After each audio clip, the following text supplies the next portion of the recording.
thought shallow plots.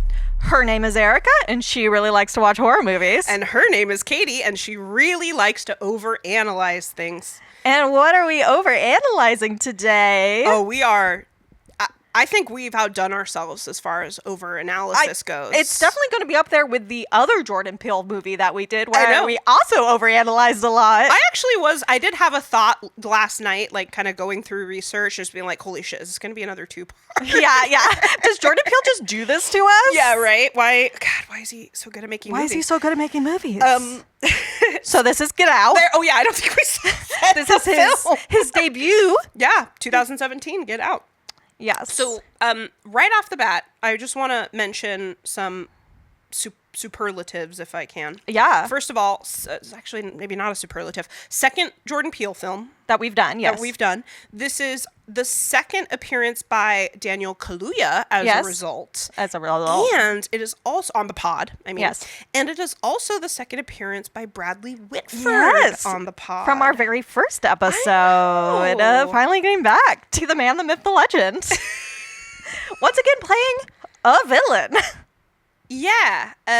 In a villain behind the scenes pulling strings. Yes, and I hate that word. Machinations. Machinations. I can't do it. Yeah. I don't know. Machinating behind the scenes. Absolutely. Yeah.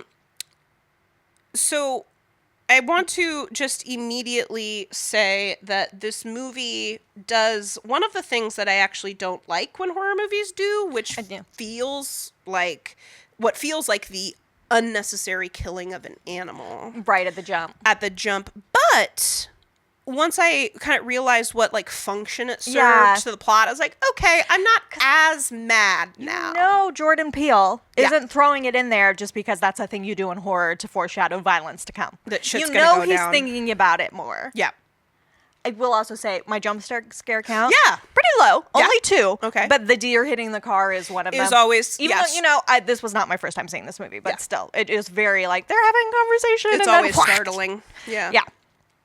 It's that, and then later when he was walking around the house, at night, because he just had what he thinks is a nightmare or whatever. Yeah. There's a little music sting as Georgina goes by in the background. It's literally just a small moment. He's just walking. Yeah. Sounds effective that. And, Peele movies, they never miss with the soundtrack. Mm-mm. The soundtrack, the sound editing. Yeah. It's all good. It's all good. The ambient sounds. Yeah. So... Do you want to say more about the deer and why it works, or are you going to save that? Yeah, well, let's just talk about it now. So I like the way, because we're going to be talking about race a lot, because that's what this movie is about. And that's honestly been a reason I think that even though you and I both really like this movie, it hasn't been super high up on our list. Because we're 2 white girls. We're capital W white. Yes. Yeah. We are the villain of the story. We are the villain, absolutely. So I think, even though we both really like it, I think we started with Nope, which because it just, one feels like, do our voices really need to be heard about this film? Right. And so I think that was kind of the what can we really bring to this? And our answer to that is... I really... What can we bring to any of these movies, man? I want to talk about how much I like this movie. Yeah, I want to talk about how much I like this movie. And I want to talk about Shakespeare. Yeah. Because that, I do feel like I want to talk about Jordan Peele, and I want to talk about social justice. Yeah. If we had an actual online following... Yeah. I would want someone in the comments to call us race traitors. Oh, that's your vibe that you're going in with this? Yeah. I love that. Because we know the internet, people on the internet are crazy. Yeah. So they say crazy shit like that. Yeah. They sure are. Anyway, sorry. Yes. Went off on track. Sorry. So off track. So what makes the effective killing of the animal is that makes a reason for the cops to show up.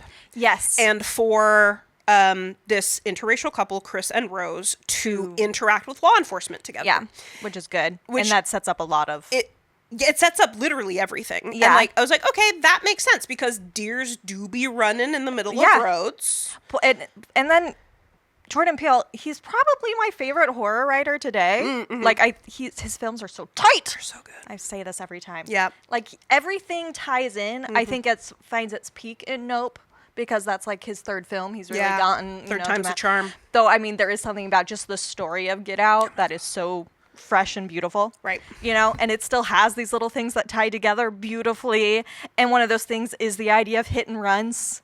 Because that's how our main character Chris's mom died, and then that's what happens to Georgina near the end, and like so it's like it's all tying in together. And we have Dean, Rose's father, having the thing about how he hates deers, and all of his coded language and like metaphors that he uses when it's like he's really talking about black people. Yeah, and just like those first little glimpses we get of Rose not giving a shit that she just hit a deer with her car. No, and it's like wow, Well, and also the way she talks to that cop. Yeah. I don't think I would talk to a cop that way. Especially with a, like, I understand she's standing up for the black man next to her, but the black man next to her is being like, hey, don't do that. Yeah. Like you are putting this person in danger. You're actually, you're making it worse. Yeah. Like, girl. Because, I think that's, I think one of the big things that, like, Jordan Peele has said so himself is that this movie has no good white people. Yeah. Right? And so, like, and how that's like hard for people to accept. It's hard for white people to say. Yeah. There's no savior. Yeah. Yeah. No white savior anyway. Rod is a savior. And honestly, Rod could save me any day. Rod's wonderful. Yeah. And you know, Walter comes in with a little save too. Walter? Yeah, because when Chris does the little flashy lights on him and he shoots Rose and yes, he does. Then himself. Yeah, we'll talk about that more. But I have a lot of feelings about Walter and Georgina. Yeah. And Andre/Logan. Yeah, it's just so tight. I completely agree with you. Like, Jordan Peele's horror writing is like some of the best. It's funny. I think this movie or the script or screenplay is considered one of the best of the 21st century. And like, guys, the 21st century just started. Yeah, that's not really, he's not competing against a lot of people. Doesn't mean much. But also, they're right. They are right, yes, yeah. It's so well written. So that's what, I mean, obviously coming to most movies from like a kind of script first focus for me as like a writer. I'm always looking at the writing and the literary references and stuff. Like, I just can't get enough of Jordan Peele. Like, I wish Us was less scary so that I could be as obsessed with it too, because I know the themes are theming in that one too. The imagery, I love Us. The fingers and the bunny ears and the scissors. It's, oh my gosh. But it's too scary. But also, that's not the movie we're talking about. So Get Out is not too scary. It's just unsettling and nerve-wracking. Well, let me talk about that. So, well, because we know, I guess I mean, scary and like I said, only 2 jump scare counts and nothing like. One of the, so you shared some essays with me. Yes, I did. And so I read 2 of them. They all came from the same essay collection. About Get Out. Yes. Called, quite simply, Jordan Peele's Get Out. Love it. Political horror. Yep. Edited by Don Keatley. I read a few essays from it as well. It was just a really good collection. So I read a lot of different perspectives. Yeah. I read 2 different essays. I read Jordan Peele Goes to the Movies with Ira Levin. Yeah. I think that's what it's something called. Something like that, yeah. And then like Scientific Racism and the Coagula, which is a dumb name. I can't wait to talk about it. And stupid fake Latin shit. Well, I guess it's real Latin shit, but it's stupid. It's like, you're trying so hard. Yeah. You're doing too much, white people. Your stupid night costumes and shit. Get over yourselves. Anyway, learning, we know this about Jordan Peele, but as I was like doing some research and reading, Jordan Peele Goes to the Movies with Ira Levin, that Peele takes inspiration from like a lot of places, and like some are not surprising, like Night of the Living Dead. Yeah. Candyman, People Under the Stairs, like that makes perfect sense. But then like what is surprising to me, and maybe it shouldn't be surprising, is that he's also deeply influenced by Rosemary's Baby. Yes, I saw that being a mention of like one of the films he brought up as something that he was influenced by was Rosemary's Baby, and like the Stepford Wives was another one I saw a lot. So, a couple of things. Both of those novels are written by a Jewish American author. His name is Ira Levin. Okay. Both Stepford Wives and Rosemary's Baby. I didn't realize that was the same author somehow. Yeah. Similar themes. It makes sense. Very similar themes. Yeah, kind of like a feminist Right, yeah. At an interesting time for a male writer. Yeah. To have feminist themes in his writing.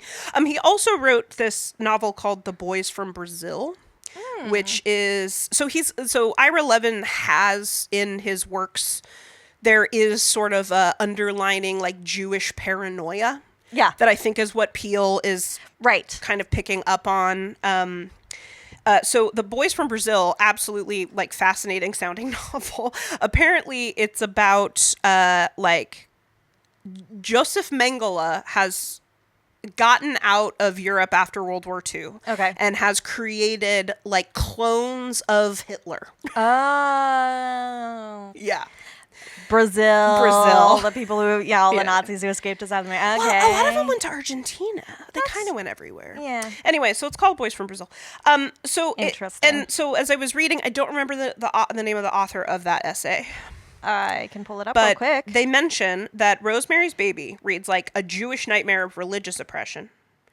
And like The Stepford Wives kind of reads like a feminist nightmare of gender oppression. Oh, absolutely. And Get Out reads like a black nightmare of racial oppression. Yeah. And so like it kind of suggests that, again, like I mention it literally every episode, like one of the main purposes of horror is for us to like see our individual and societal anxieties played out, right? Yeah. And so what I got out of that essay. Adam Lowenstein. Adam Lowenstein. Yeah. What I got out of that essay, Adam Lowenstein says in the essay, it's like it suggests what I read with my eyes that horror has important things to teach us about like different social minority positions. That different social minorities actually have more in common than we necessarily understand, especially what the thesis of the essay, especially when it comes to Jews, black people, and women. Right, yeah. Right? And I was actually, as I was watching this, I'm like, this is actually like, just a couple of twists in this dialogue, like they could be talking about Jewish people pretty easily. And it's like, or they could be talking about women. Well, yeah, the parallel of yeah, using some sort of scientific whatever to change the personalities of black people or of women, as happens in the Stepford Wives. Like, it's pretty, well, in the Stepford Wives, they just get turned into robots. They're fully robots. They're fully robots. They get taken away. But I think when we like become familiar with these stories, we do kind of realize that we do have a little bit more in common in our what is a justified paranoia that the dominant culture like consistently sort of, what's the word I'm looking for, disregards. Or just kind of I hate to use an overused term like gaslight. Sure, yeah. But it's very much a gaslighting of, oh, why are you worried about that? No, he didn't mean it that way. What are you talking about? Yeah, there's like attributing a very real concern to like, oh, you're just being paranoid. Yeah. Yeah. I was thinking about that in terms of that like intersectionality, I guess, and like the connections between these different marginalized groups with the opening scene, which is so powerful, of Andre, who we don't really know who he is yet, but he's walking alone in a like nice area, but it's late at night and there's like one other car around and nobody else around. And when he has the thing about how like he just sort of like turns around and is like, don't do anything stupid, like just like as somebody, living as a woman, I get it. It's not that different. I think, the consequences of doing something stupid are different for women, like white women than black men. But like just the idea of being like, okay, I am going to do whatever I can to not escalate this because whoever's in that car will escalate this if I give them the slightest chance. So like there are definitely connections to be made, while also at the same time acknowledging that with those intersections, there's also like the whitehood in the womanhood that can then make it the oppressor, not the victim in this case, Well, and also, it's hard because in a way, white women get a lot of goodwill socially. Yes. And that's because of the whiteness. Yeah. Not because of the womanness. And like a lot of the, violence done against black men historically in the name of like protecting white womanhood comes from a very like patriarchal view of womanhood and, you know, white womanhood specifically as something, you know, fragile and demure and needing to be protected. Yeah. But also constantly under threat. White women who are aware of that and who are racist know how to weaponize that, as we see very clearly with Rose. Yep. Especially in the last scene where she thinks it's the cops coming up and she's like, help me. I'm just so poor and defenseless. Oh. Like she's very much pulling on that same idea. So, you know, I was thinking, you know, like we both really like this movie, but we've been a little hesitant to cover it on the pod. And in preparation, you know, I read a couple of those essays. I also watched a really great documentary called Horror Noir with an E at the end. Get it? Yeah. A history of black horror. And I don't remember for sure right now. It's probably based off of probably a book first. I'm sure everything is. And then they turned it into a documentary, and there's, you know, a variety of like black voices. They're, you know, scholars, sociologists, they're filmmakers, they're, you know, everybody. That does sound really cool. Actors who have, you know, been the token black character in a horror movie. Killed in a horror movie. Yeah. And so it was absolutely fascinating, and it gave me a timeline, and I love a timeline. And I have a feeling... God, this movie really did give us everything we needed. You get a timeline, I get a Shakespeare reference. You get to talk about Shakespeare, yeah.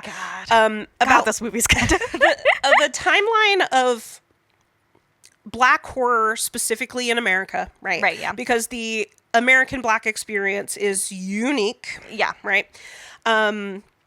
So there's one of the people interviewed. Her name is Tananarive Due. Okay. And she honestly looked very familiar to me. Oh, yes. That name is familiar. Probably seen her in other stuff. Yeah. She's awesome. And so she kind of like kicks it off for us, you know, kind of gives us the hook in this documentary, which I highly recommend everybody watch, where she says, we've always liked horror, but horror has never liked us, meaning black people, right? Not to keep getting like different marginalized group having similar experiences, but like that sounds exactly what gay people always say about horror.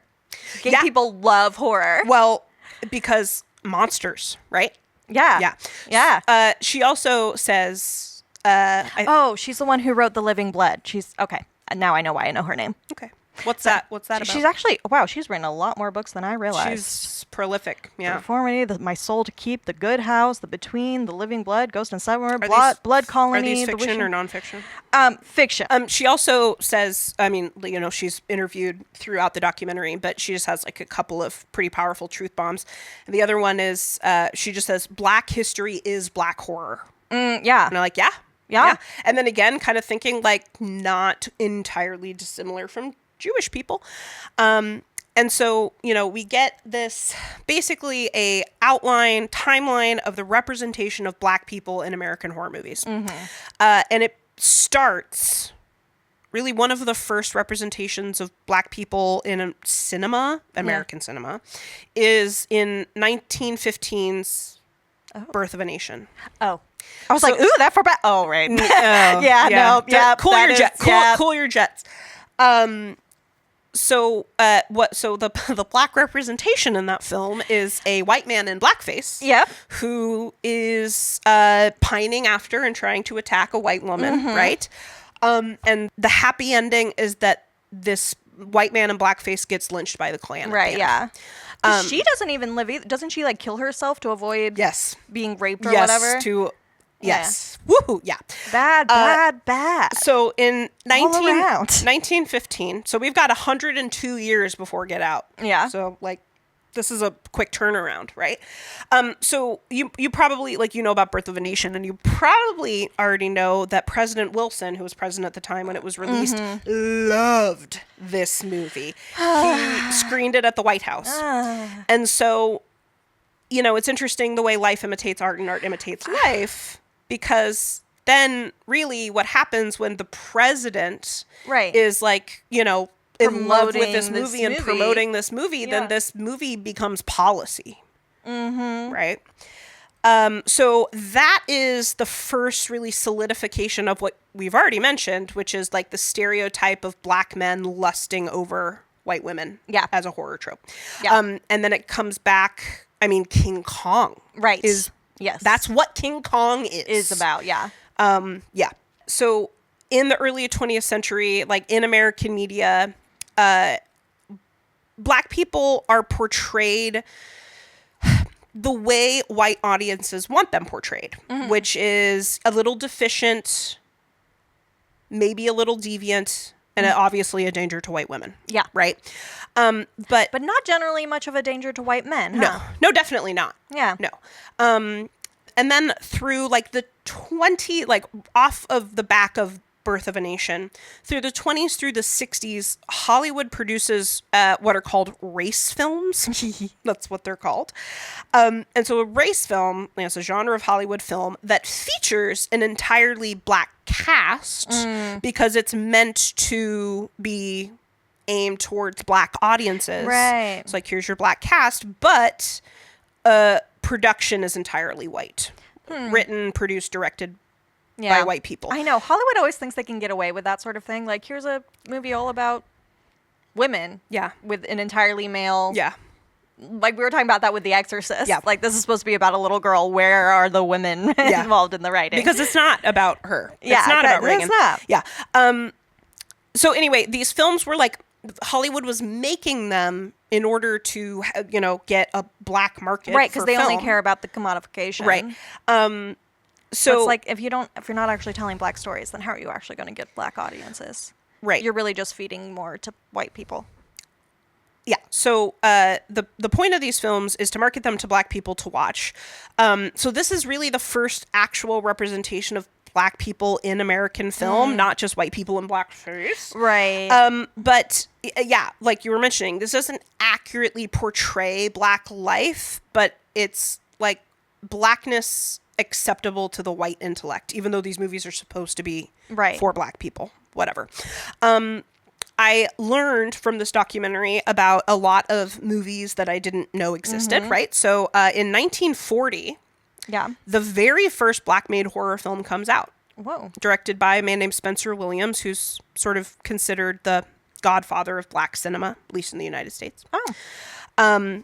It's called The Son of Ngagi, and it features the first, and to my knowledge, only black female mad scientist. Ooh. Yes. We love that, actually. So it's interesting the way that, of course, by 1940, really the only representation of black people in horror has been just like horrifically racist.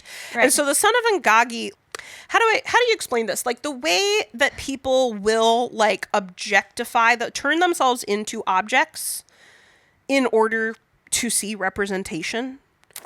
Yeah. So it's an interesting film. I've never seen it, but I know, like, got the, the synopsis. This female black scientist returns from a trip to Africa, so just the entire continent, right? Yeah, she was just there. the entire second largest continent on Earth. And she returns with the quote-unquote missing link of human evolution. Interesting. And so this missing link is sort of like a half man, half primate. Right. Black man in blackface. Like it's weird. And then that missing link like goes crazy and kills the mad scientist lady, and then like other people, I can't remember who, like other characters in the film like have to reckon with it basically. Yeah. So it's like, interesting, like first example of a black filmmaker. Right. And sort of doing something that's very, I don't know, if it was a white woman, it would be very King Kong. Yeah. But it's not. It's a black woman scientist, so it's a different story. It's so interesting. And it's also 1940. Yeah. Right. That's actually getting made. It's getting made. Yeah, I don't know. Got made. So and then so that's 1940, but before that, obviously, we've talked about this before. The Great Depression was like great for the horror movie business. Right, yeah. But black characters are mostly just like kept, marginalized on the sidelines, usually acting as like servants, So then, of course, kind of similar to queer people, in the monster movies that come out of the Great Depression era, Yeah. a lot of, young Black people see themselves in the monster. Yeah, And I had never picked this up before because I'm white, but somebody in this documentary mentioned that the way that the creature from the Black Lagoon, like his facial features are very much a Black caricature. Huh. Oh. Yeah. Huh. I've seen that movie a few times. Yeah. Literally never thought of The it Black until they Lagoon, mentioned it and showed it to me, and I was like, "Oh crap! Oh my god, yeah." And so that happens a lot. Well, what starts in the Great Depression, of course, goes on for the rest of horror history. Is a monster. We love a monster, right? And so we know that these monsters represent the other, which often means anyone not white, or anyone not straight. Yeah. And, we've talked extensively in a lot of episodes about how social minorities see themselves represented in the otherness, in the monstrosity in any given horror film, because we're not represented anywhere else. Right, yeah. But then, oh God, it's just, so then we get into the 60s, right? And the 50s and 60s, so we're getting into a little bit more sci-fi. Right, yeah. A little bit more Atomic Age. Yep. And so what ends up happening is those roles for Black people disappear because they were servants. And now all of these movies take place in the future. Oh. So technology is our servant now. So Black people just don't exist. And all there's just no place for them. No. And if you watch those old sci-fi Atomic Age horror movies, they're white. Yeah. There's no people of color in the future. Wonder why. God, it's kind of like, okay, it's reminding me of two things. The first thing is people talking about these soft reboots of existing media that are prequels. They're telling the stories that happened before. So this happened with Lord of the Rings, with the story about that's the Rings of Power, I think it's called. And then Game of Thrones with House of the Dragon, where the originals had all white people. Yes. And these stories, they are being more expansive with their casting, not necessarily thinking about what it means for people of color to exist in these worlds, but just sort of throwing them in there. Yeah. And having Black people. And then it's well, if you go from that and you watch these in chronological order, you have to start to wonder, where did the Black people go? You've heard of the Andy Griffith Show, right? Yeah. Yeah, I heard, I don't remember where I heard that, probably somewhere online, probably on Instagram or something, but somebody was talking about how their, Black grandma never let them watch the Andy Griffith Show. Oh. And she's like, why? And she's like, because it's a southern town with no Black people. What happened to those Black people?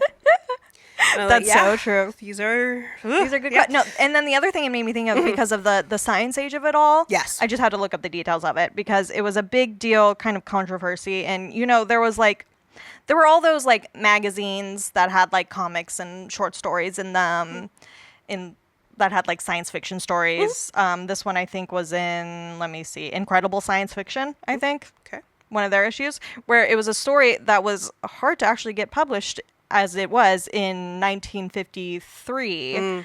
Oh, no, sorry. It was in Weird Fantasy, number 18. Oh, excuse you. Excuse me. Where it's a story about an astronaut who's just fully in his astronaut suit the whole time because he's visiting another planet of they're robot aliens, and they've decided to divide themselves into orange and blue factions. Oh. And the blue faction, they don't have the same rights as the orange factions. Okay. They're oppressed. And the twist of it is that, this is the astronaut seeing these things and seeing how ridiculous this all is, and why are we doing this? They're functionally the same. He's researching all. He's being these are literally the same robots, just different colors. What's going on? And the final panel that almost didn't get published is him taking off his helmet for the first time, and you can see it's a Black man underneath, right? Because to this comic author, it was written by Al Fieldstein and illustrated by Joe Orlando. He was well, in the future, we won't have that kind of racism. Kind of in the same way Star Trek thinks about it when they have Cisco as the head of the, as the captain. That's we're not going to have those things. But then it also becomes this really powerful allegory of having a Black man as the astronaut. So, science fiction is such a great realm for getting into those sort of social issues. Absolutely. So we're kind of into the 60s. And then... And this isn't horror, but when does Guess Who's Coming to Dinner come out? Guess Who's Coming for Dinner? In the 60s. In the 60s? Yeah. Okay. I wasn't sure if you were going to talk about that because it's not horror. It's but also it's not horror, but it's very foundational film of a black man dating a white woman. Right. It was also an influence on Jordan Peele. A big influence on Jordan Peele, yeah. But in 1968 comes... My cat is licking your laptop. I don't know. We're just going to let that happen. Okay. She's on one today. Sorry. In 1968, Night of the Living Dead. Yes. Where we get a black man as a hero. Yes. And if I remember correctly, not originally intended. No. Like, race wasn't really considered written in. Like, which is wild because his race is so important to that film. I know, right? Which is... So it's like we hear the story so many times that like Dwayne Jones was just the best actor who showed up that day, and I want to believe that, but I don't know if I do. Yeah, because I don't know if I do. How resonant that is. Yeah, and like how the white people react to him. And so I actually re-listened to our Night of the Living Dead episode. Yeah. So you guys can go back and listen to that one where we do kind of talk about. It doesn't feel like an accident, that the main character, our main protagonist, is a black man. Yeah, because like, how is it that all these white people are so violent to him when there are fucking zombies out there that they should be focusing their violence on? Well, especially including the end of that movie, right? Yes. So the movie is also, well, not just at the end, but Night of the Living Dead throughout the movie is also using like imagery of the Jim Crow South, especially at the end where this black man who has just protected all of these people from a zombie onslaught is no match for a white militia. Yeah. Yeah, and for this white militia to not see a difference between the monster of the zombie and what they perceive as the monster of the black man existing. Yeah. Also, something I found really interesting as it pertains to Get Out is that Get Out takes place in New York. Yes. But it was filmed in Alabama. Right. Just an interesting north-south divide there. Right, because I think Peele really didn't want it to be like the sort of like quote-unquote obvious racism of the South. Yeah. He wanted that more subtle, like, liberal racism. Absolutely. That's more, that neoliberalism. Yep. Yeah. But it very much looks like like an old-style kind of, like, plantation house where it takes place. It's giving plantation a little, Yeah. With the black woman who works inside the house and the black man that works out in the field. Yeah. But after Night of the Living Dead, it's, incredibly influential for like black filmmakers. They're like, we need to see ourselves more on screen because representation matters. Wow. It can affect policy. Crazy. Whoa. So this helps spur on the blaxploitation cinema movement throughout the 70s. I was wondering when we'd get there. Yeah. So just a quick reminder, like, what do we mean when we say exploitation film, blaxploitation? Yeah, because we talked about that a while ago with Death Proof and Planet Terror, which is in like the first year of our podcast. We all know we're well into like 3 years. Yeah. So I don't remember that shit. I did go back and listen to it, but I don't remember. And of course, we know about the tragedy with my notes. Yes. So an exploitation film is incredibly loosely defined because it's more up to the viewer's understanding of the content if it is quote unquote exploitative or not, because it's a movie that tries for financial success by exploiting current trends with lurid content, right? So what's going on in the 1970s for black people, right? Yeah. The civil rights, the continuation of the civil rights movement, right? And blaxploitation is a whole genre that is not just horror, but there are blaxploitation horror films. And so you got to think about, like, horror films, help us figure out, like, what are we afraid of and deal with those anxieties as a general population. So what are black people afraid of? Police. Yeah. The medical establishment. Oh, yeah. All white spaces. Yeah. Which is everything that's happening in this film as well. Right. And just the fact that experiencing racism is traumatic. Right, yeah, in and of itself. Experiencing bigotry is traumatic. Yeah, even those small, that's why, talk about like microaggressions. I hate that term. They're small, but like... They're not, though. But they're not, though. Like, the effect that they have. There have been studies of, like, the effect that they have on, like, the psyche and, like, the trauma and just living under trauma. It might be... People who experience trauma constantly and aggression constantly, like, they have shorter lifespans because of all the work that their nervous system has to do. Yeah. So... that's what we mean by an exploitation film. So blaxploitation, right? So do you have examples of some of the like horror ones? I got some. Yeah. Okay. So right. So the blaxploitation, movement in the 70s is like an attempt for Black filmmakers and actors to see themselves in a commercially successful film, where their stories and their experiences are centered, right? After the decades of the I read somewhere like the misrepresentation of race films from the 40s through the 60s. And I'm just like, no, I think it's malrepresentation. Yeah. Anyway, so in these movies, Black people can see themselves as strong, independent, capable of being victorious over racist authority figures, living Black lives. And maybe I haven't watched very many blaxploitation movies, but like also I think in what we might call Black joy. Yeah. Kind of something these movies create. So there's a couple of really great and, sort of iconic blaxploitation horror movies. Blackula. Oh, yeah, that. And it was interesting, in this documentary, there were many Black actors who were interviewed who were like, I always thought I was going to be the first Black Dracula.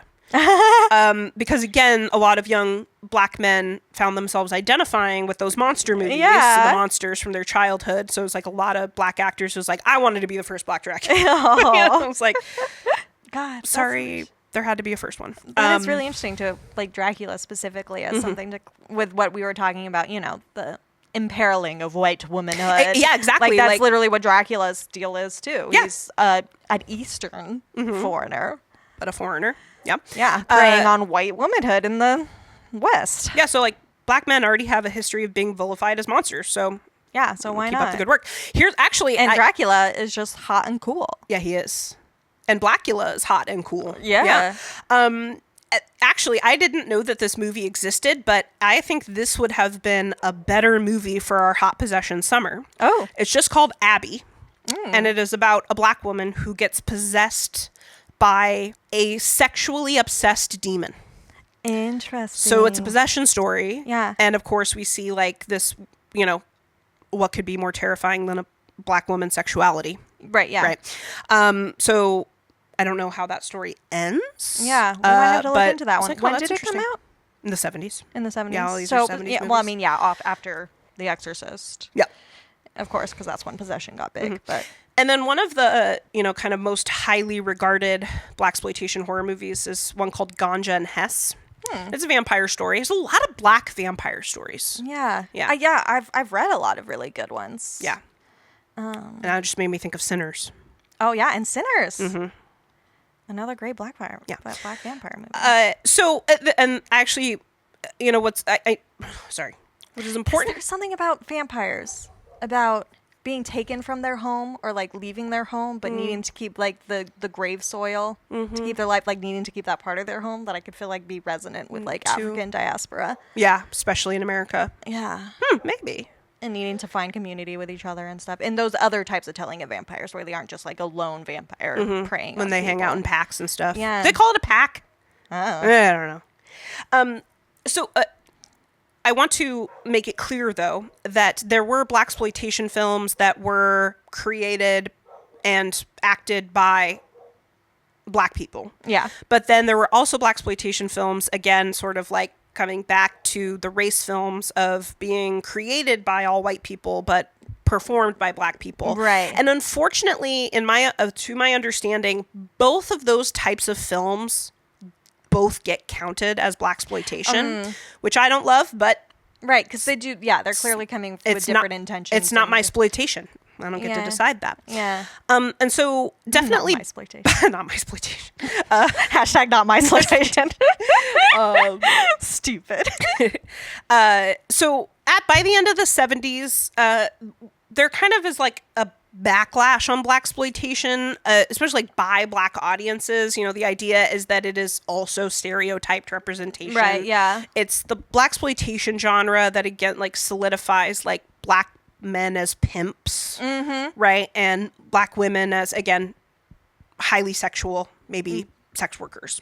Right. Yeah. Yeah. Dumb possible question. Yeah. Is Shaft in the blaxploitation realm? Okay. Yep. That's what I thought. Yeah. Because that's the image I was getting that you were talking about. Yeah. But not a horror movie, right? Not a horror villain. But that kind of vibe. Yeah, of of a black man who is in control of himself and his life. Yeah. And is well regarded within his community. Yeah.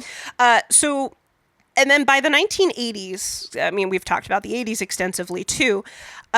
We get the Reagan era welfare queen propaganda, which kind of revilifies black people into like a different kind of monster. Yeah. Right? Though still very vampire-esque, leeching, sure, yeah, whatever you want to call it. Yeah, I don't know. I'm really in on this. You're in it. You are locked in. You know me and vampires. I love them, but I've never considered them from this perspective. No, because why would you? We're white. Because why would you? That's really interesting. And then also, stereotypes. In the 1980s, right? Remember, in the 1980s, horror is kind of turning towards the slasher. Right, yes. Right? So a couple of things are happening in American horror in the 80s. And, you know, where do black people and black stories fit into where horror is going now? So what ends up happening is that more black characters end up in those mainstream horror movies. Right. But there's usually one. Right. Right. It's just a side character who's there, one of the other guys that's there. Through the 80s, we don't get a ton of like all black ensemble casts. Has there? I'm sure there has. Mm-hmm. But has there ever been a big, like, popular black slasher? I'm sure there has been some. I'm thinking of The Blackening, but it literally came out like 2 years ago. Right, yeah. And those are sort of playing with the trope of the slasher. Yeah.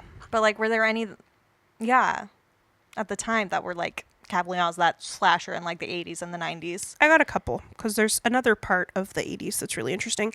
Okay. So I'm just curious, yeah. Yeah, so black characters end up in these white slashers. Right, yeah. And then the stereotype is created that they die first. Right. But that's actually not true. I think I'd heard that before, that it's not technically true. They don't... Yes, there are instances where the black person dies first. Scream 2.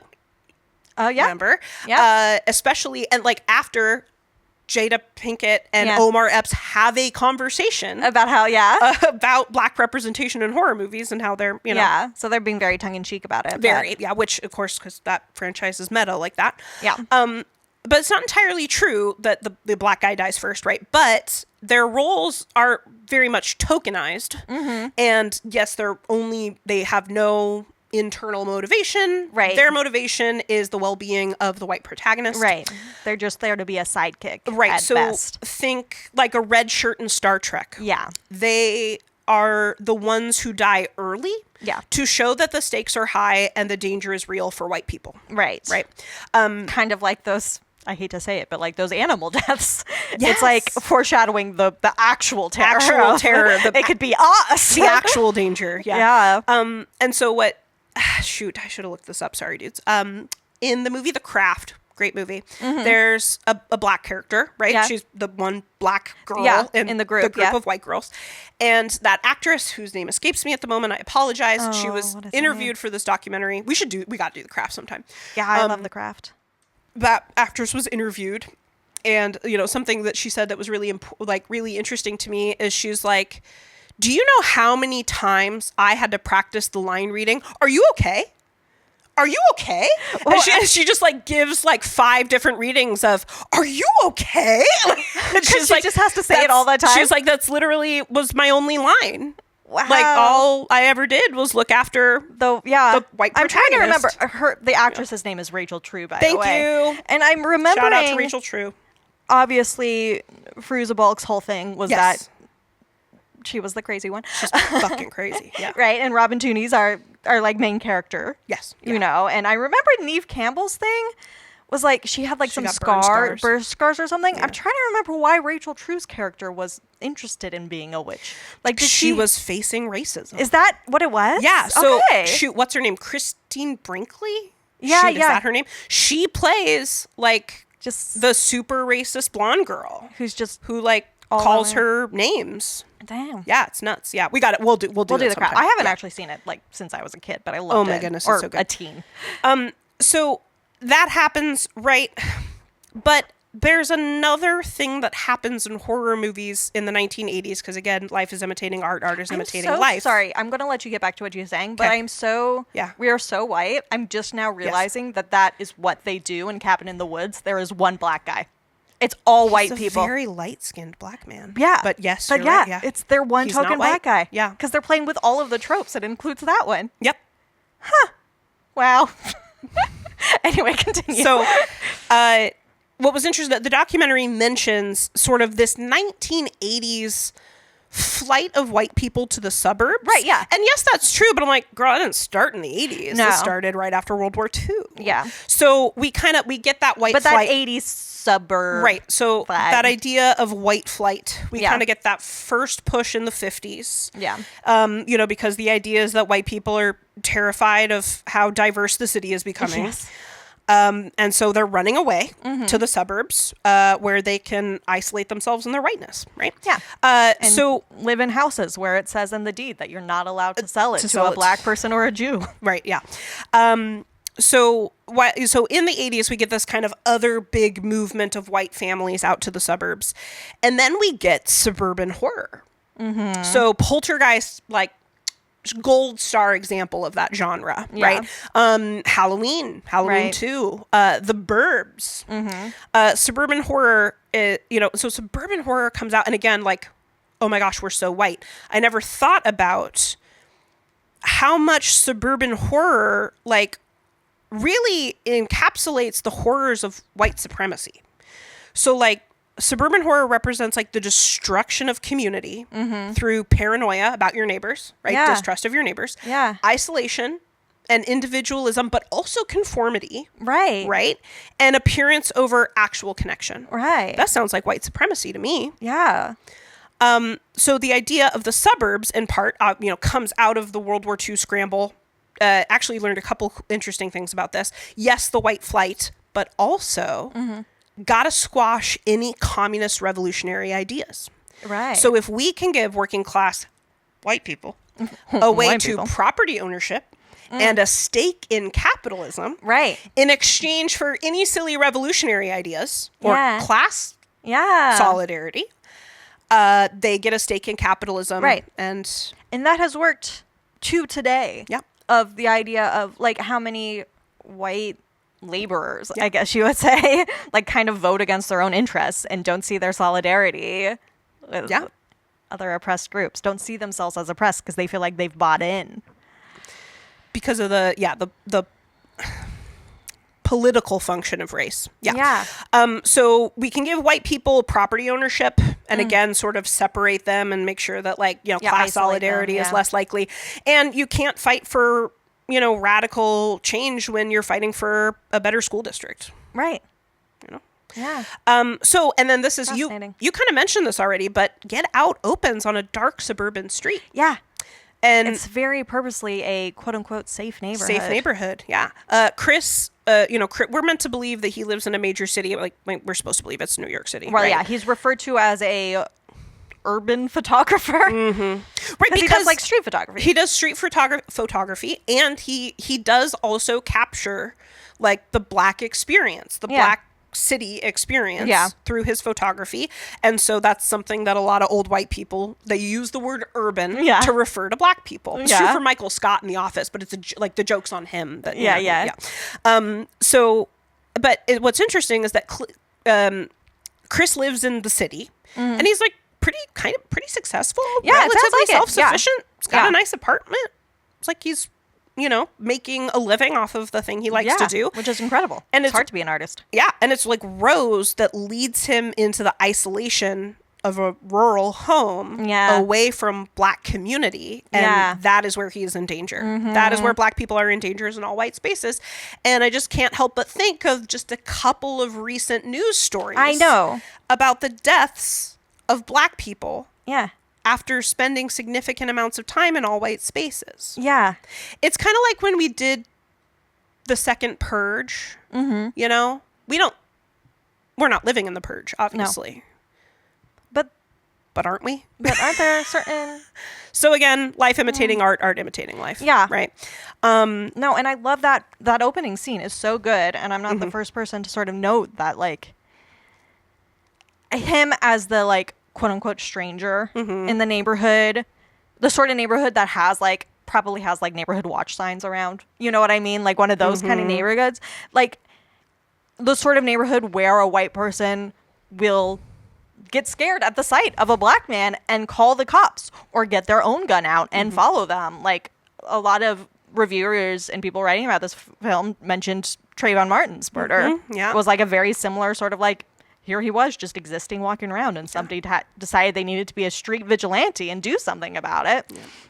So like Andre as that like quote unquote scary black man, when it's like, no, what the story is actually about is like the unfounded white paranoia that actively puts black men in positions to be harmed. And the only thing, Andre only acts in self-preservation. Yeah. Like, what does he say? Like, nope, not me, not today. Yep.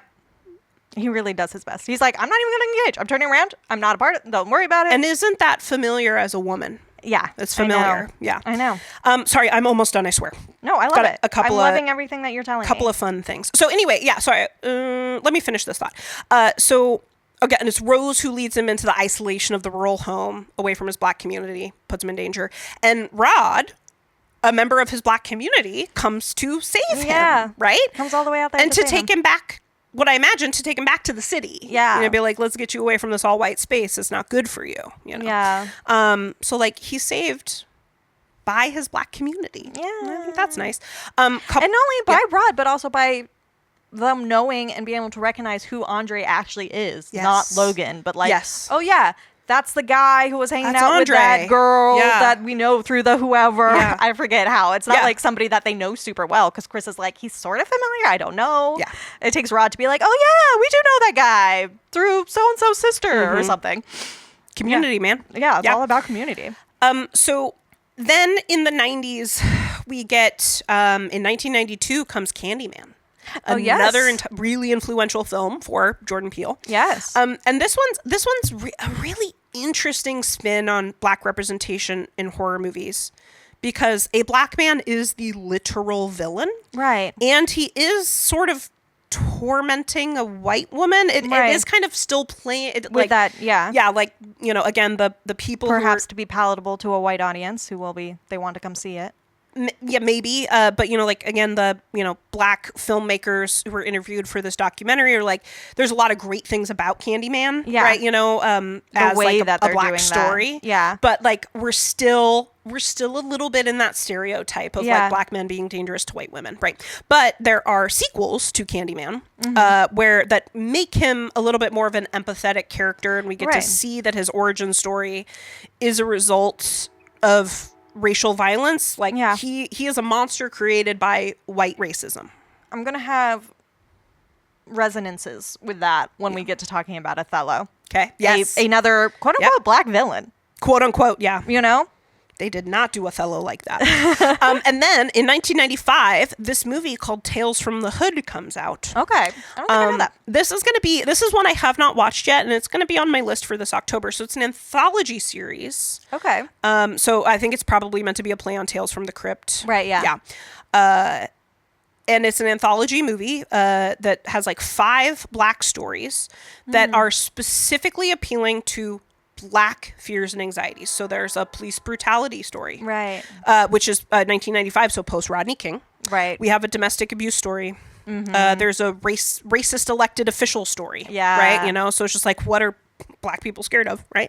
And making those fears tangible, right, so that they can't be dismissed as like paranoia. But then what ends up happening is the white villains actually come to justice, right? In Tales from the Hood, which is, of course, not really how it goes in real life. Yeah. And so, you know, also through my research was thinking about how, like, black horror movies can also provide, like, a little bit of an escape hatch for just, like, the horror of living in a black body in the United States. And so like we know what Jordan Peele wanted the ending of this movie to be. Yes. And a lot of people are like, please don't. Like yeah, for people who don't know, there was an original ending where it is the cops who show up and he does get arrested. He gets arrested, yeah. And then Rod goes to visit him in jail. Yeah. Right? Yeah. But there was just enough of that real imagery going on in the world. Exactly. Yeah. And so like I think enough people maybe convinced him is like, we understand that that's reality, but like can we not have that?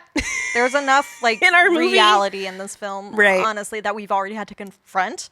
Can we have a little bit of catharsis? Can we have a little bit of catharsis? And so I think because again, Jordan Peele was so inspired by Night of the Living Dead, and it's not a happy ending for that black protagonist. And it's a very powerful ending. And he wanted it to be like that, and I think enough people are like, can you not, though? Like, today of all days. Because... And it was like right in the middle of the Black Lives Matter, like really getting going. We just started Trump's first term. Yeah, Can we not? Yeah. So, yeah, it's like not too long after Trayvon Martin. Yeah. But like to me, at the end of that film, I know that when I like first saw it in theaters for the first time, like when I see the red and blue lights and hear the siren, like my heart dropped, and and my brain went to like, oh, they're gonna shoot him. Yeah, they're gonna kill him. Yeah, I remember my first reaction being like, oh, a fucking course. Yeah, of course. They're gonna shoot him because that's and they set it up earlier in the film what would happen in real life. Racist white cop giving you a hard time. So it's like it really primed you very well for that reaction. And then to twist the reaction, I think was a way more really effective. Way more meaningful way to do it. Because then we get more Rod, and like Rod's my favorite character. I have one more thing to tell you. Did you know that Jada Pinkett played the very first, and to my knowledge only, black final girl? Ooh, in what? Cannot be correct. There has to be other black final girls. None are coming to my mind. Yeah. But there has to be some. I mean, other than in films where there's like the blackness is the point. Right. You know? Yeah. As opposed like in to the blackening. Or like, what was that movie about? Comedy. Hair? Was it just Bad Hair? Bad Hair. Oh, that's a good movie. Yeah. That one. Yeah. Right, where it's meant to be a black story. Yeah. Sissy, but she's both the final girl and the one who does all the killing. Yeah, so and she's the villain. Yeah, so that one's an interesting one. No, it's hard to think of like black final girls. I'm not. Other than people who are like in like it's a group of people who survived and one of them is a black woman, like some of the Screams have that, but like no. Or like Brandy and I Know What You Did Last Summer. Yeah. She like survives, but she's not the final girl. No, she's not. But no, tell me more about Jada Pinkett. What movie is this? It's a movie called Love Her. Tales from the Crypt Presents Demon Night with a K. Night, in 1995, and she is the final girl, and Billy Zane is like the evil force that she has. And is he a knight with a K? I don't know. I've never seen it. Oh, but I'm it is. Curious about it. I've got a long list for my 31 for 31 this October. Yeah, a lot of movies I need to check out. Right. So just because Knights is like such a personification of white masculinity, right? And the idea in Get Out, like a crusade of them. A part of Jordan Peele's idea was like their backstory is that they're like a branch, splinter group from like the Knights Templar. Yeah. This like secret order. Yes. Of like white masculine knighthood. No, like, stop! Please stop. That's why there's like Jeremy and his dumb, stupid medieval armor thing when he gets Andre. I want to quote because it's interesting that this documentary horror noir it came out in like 2019, so it kind of starts with talking about Get Out as like this new era for black horror, and then sort of like does a history and then bookends it again with like how Get Out fits in it. And I'm going to attribute it to Nana Reeve, although it might not have been her, but a woman does say like towards the end of this documentary, about Get Out, is that like people need like an escape hatch, that horror movies provide, and someone says that like at the end of, even though Jordan Peele wanted Chris to get arrested and go to jail to mirror Night of the Living Dead, he was kind of convinced to do otherwise. And what this gives the black audience, at least is what I got out of this documentary, is that like there will be no lynching today, right?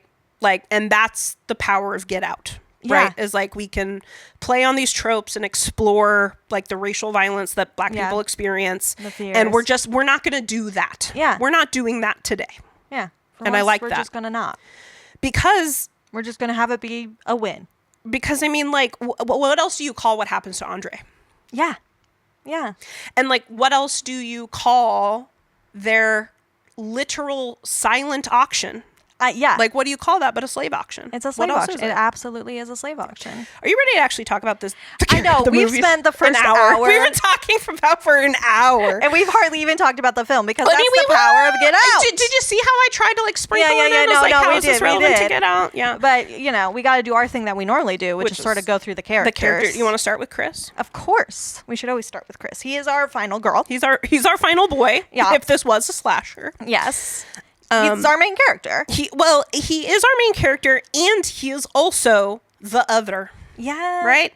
So we get to be in the perspective of the other. Yeah.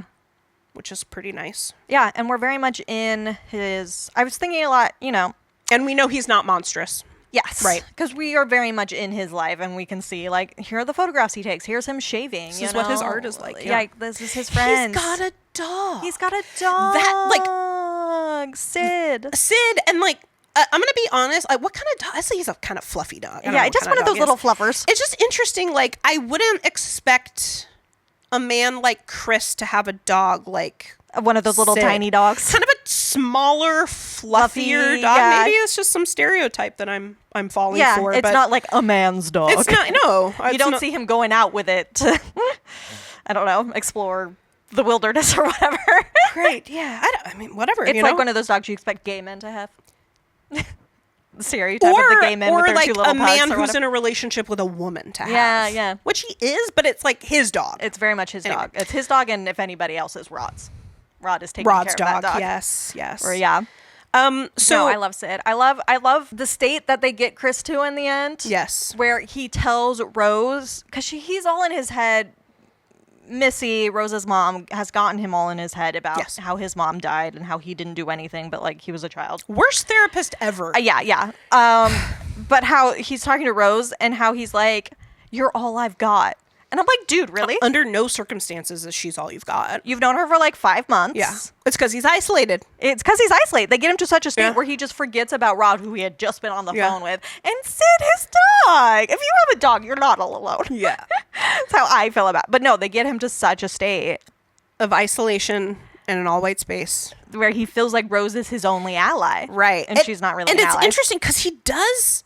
To me, he trusts Rose for way too long. I know. Even after he finds the pictures, he still is kind of like maybe she'll get the keys. Can we just play this out? Can we just keep pretending a little bit longer, long enough for me to get out of this? And so I almost wonder if he's meant to like sort of mirror the audience in that way. Like we were talking about, like Jordan Peele said, there are no good whites in this film. Like I even remember watching this the first time and like just kind of hoping against hope that Rose actually was quote unquote good. Yeah. But like watching it, there's sincere. No way. Like she's so complicit. Yeah. Complicit in her family's crimes. Once you know it's there, it's become so obvious how complicit she is and all that. We're going to talk about that more with her. But it sounds interesting. Like it's so interesting to me that he trusts her for so much of this movie. And so maybe to me, it just like speaks to like the bullshit Black people have to put up with. Yeah. That's like the best that they That's like, this is the best I got. This is a white person I can trust. Yeah. But one of my favorite lines of his is, when there's too many white people, I get nervous. Yeah. Oh my God, that scene is so good too. Yeah. Georgina has my entire soul. Like, I don't know. Everything Georgina does. Her little laugh cry. No. Too many no's. No, way too many no's. Oh, yeah. But I think that doth protest too much. Yes. No. What else to say about Chris? There are a few through lines that I really love with Chris's character. Yeah. One of them we've already talked about is like the hit and runs. Mm-hmm, yeah. And how like to me a hit and run is like the ultimate, maybe not the ultimate, but one of the ultimate lacks of empathy. Yeah. You know? Because either you didn't notice a whole other human being that you just hit with your car. Right. Or you did hurt them and did notice and prize your own like freedom. Your self-preservation. Over getting this person who is hurt any sort of help. Like, to hurt someone, you know, accidentally and still think like, oh, I'm going to leave them to die because I might get in trouble for this. Any school of ethics would tell you have a responsibility. Yeah. it's cruelty that comes from that place of apathy, of just not caring about another human life. Yep. And like we said with Rose, how she does not care that they just hit a deer. Nope. Whereas Chris, you can see he has this really emotional reaction that's partially because that's how his mom died. Yeah. And he's an artiste. And he's an artiste. He's sensitive. He has a dog. Of course he cares if a deer gets hit. So I love that. And I love... Yeah. No, yeah? Well, it's interesting to me. Again, he trusts Rose for way too long, in my opinion. Yeah. But it's because, again, the final boy of it all. Like, he spends, like, the first half of this movie just being, like, humiliated. He puts up with a lot. So much shit. Way more than I'd put up with. But as some Black reviewers sort of pointed out, and, like, just Black audience responses, is, like, they recognize that party. Yeah. They've been at that white party where they've had to just sit through that sort of thing. Like that, like the reason why he sits through all of that is because that's what he's come to expect that just sort of happens. Yeah. Have you ever been the only white person in a room or in a space? The fact that I can't think of it means probably not. Probably not. You know? I had to go to the American South. Yeah. I had to go to Atlanta. Yeah. Went to a bar. I was the only white person in that bar. Oh, interesting. And I was like for a couple of hours, like I was kind of a token. They were like, oh, what's this white girl doing? Like, who are you? Yeah. And then after a couple hours, they're like, all right, well, we're going to do our own thing. We're going to go dance and do, the thing we do. We have our own lives. Yeah, so we don't actually care that really much. Care that there's a white person in this bar. Yeah. Wow, that's such a different experience. It's weird. Yeah. And like, I know that, like, I knew that I wasn't in any danger. Right. And it still feels weird. Yeah. So it, like, again, that's something I've literally only experienced once in my life. Yeah. Like, what is it like to experience it literally every day? Again, kind of like, what is it like to live in a male-centric world when you're not a male? Right, yeah. I've definitely been in situations where I've been the only woman in the room. Oh my God, yeah. And the feeling of that. Yeah. Yeah. Similar, but different. But so he spends the first half, again, final boy, first half just like going through it. Victimized, humiliated, gaslit, whatever you want to say. Yeah, and they do a really good job of... Rose specifically does a really good job of manipulating him, keeping him on. Like, there are moments when he brings up a suspicion and she sort of turns it so it's about their relationship or something like that. Or, like, Rod is... She, like, has all ready to go a defense against Rod with, like, a flirtation that they have going on that doesn't actually exist, but that she can utilize Like, she's... Yeah. I do like a villain who is good at what they do, you know? Yeah, and, like, absolutely. I gotta give it to Rose. Yep. Horrible human being. Very good at what she does. Yep. But then the second half of the film is, well, maybe not exactly the second half, the back kind of act. Yeah. Is where he fights back against the psycho killer named white supremacy. Yeah. And what's funny to me is that he's not an athlete. Mm-hmm. We establish immediately that he's an artist. They want him to be an athlete, some of them. Right. Because that's the worth they think black bodies have. Yeah. Right. In the physical. Yeah. But he's an artist, but I mean, it starts with Jeremy and then with the party goers. Genetic makeup. Oh, God. A microaggression that's not micro. Yeah, no, that one was a very... So he's not an athlete, but it starts with Jeremy. Yeah. Jeremy's the athlete. Right now. He's the one holding the fucking lacrosse stick. Yeah, and he has some dumb shit about jujitsu. Yeah. And how it's like a mental game or whatever. Whatever, bro. Okay, and he tries to wrestle Chris. Yeah. And Chris, again, great idea to live by.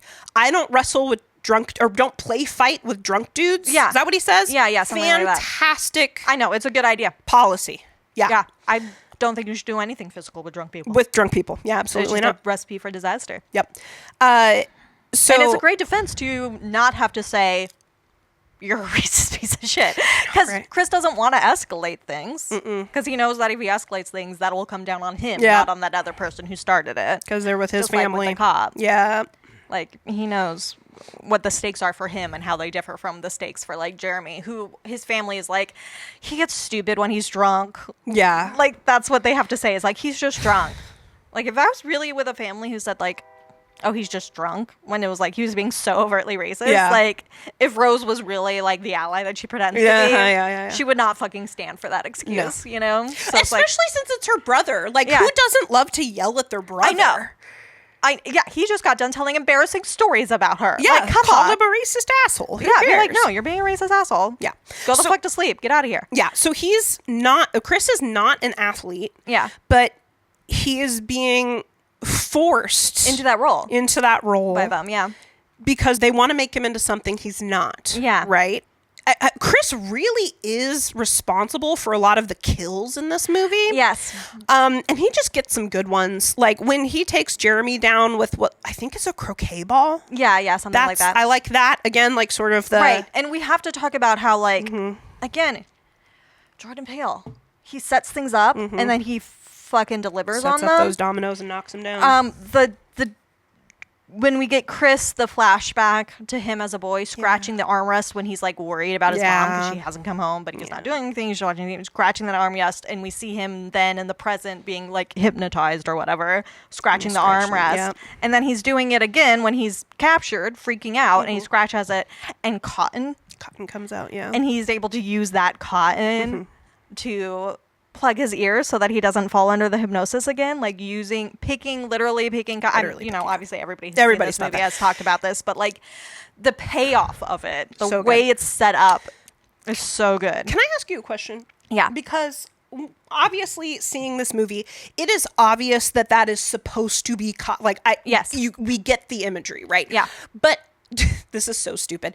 Do you think that's actually cotton? Well, because it doesn't look like, I think, actual 100% natural cotton. Well, it's probably processed cotton. Okay. I'm pretty sure Jordan Peele specifically made sure to get actual cotton, like some sort of cotton, because I think it was like the other chairs they had were like foam or whatever. Yeah. So like it was something, I forget where I read it, something that he had to go out of his way to make sure like the prop department got something with like cotton. Nothing's made out of cotton anymore. Yeah. Well, I mean, like clothes are, but like furniture. Yeah. Like maybe there's a top layer of some sort of soft cotton derivative combined with something else. Yeah, but no, like, but you kind of believe it because that's clearly such an old style house. Yeah, right. It has those plantation vibes, and then God, somebody else was pointing out the vibes of him, the violence that you're talking about, where all the kills that he gets. Yeah, and the lighting the house on fire, which technically is not his doing. It's because Dean is a weirdo and has some sort of weird ritual involved in his coagula experiment where he has candles in his operating room. It's not safe. That's not it's sanitary. Stupid. He does like, you can kind of see him doing some, I don't know if it's a prayer or just sort of like some sort of oath that he's saying before he does it. And there's the candles, and then of course when he's dying, I think it's him, but in the struggle somebody accidentally knocks over a candle, and so the whole house is on fire. Yeah. And like the imagery of that with like slave uprisings, slave rebellions, burn down the plantation. Is so good. Also, when Chris kills Dean, that's actually my favorite. It's good. And the deer, it's good. It's not just a deer, it's Katie. A buck. It's a buck. Yes. Are you familiar? Yes. With the term buck? Yes. But okay, just feel free to elaborate if you would like for the podcast. It's a sexual term for black men. Yeah, it was used in like the slave. And used as a selling point for enslaved men. Yeah. So love that. Yeah. And also the buck sort of represents the head of the buck up on the wall. Yeah. Also represents what they want Chris to be. Yeah. They just want him to be decorative with nothing on the inside. Right. He's nothing but his body. Yeah. Yeah. Which is for white consumption. Yeah. Yeah. And then it's interesting because he fights with Missy, the mom, and that one's like a little bit more drawn out. Like they really kind of have a back and forth for a while. Which you would think, but he does. It's because he kind of catches the other guys by surprise. That's true. Well, he does catch her off guard too. But there's enough distance between them because he also was caught off guard by her being there. Yeah, they surprise both each other. Off guard. Yeah. So they both kind of have the same time to react, unlike with the other ones where he had time to sort of think about, like, the Ginger head off comes the wall. in, I'm going to wait till he turns around, I'm going to hit him with the ball. Yep. With that one. And what does he end up killing her with? Is it like a... a letter opener didn't or something. catch it. Is it? Yeah, because like they're just fighting because they're not prepared for this, so they're just fighting with what's around. So like the teacup and the spoon is there, and Chris like tries. Yeah, I wasn't sure if it was the spoon. I don't think it was. They tussle over the cup, and then like they tussling over other things. Again, it's like kind of a prolonged scene. And it kind of seems like he stabs her through the eye. Is that right?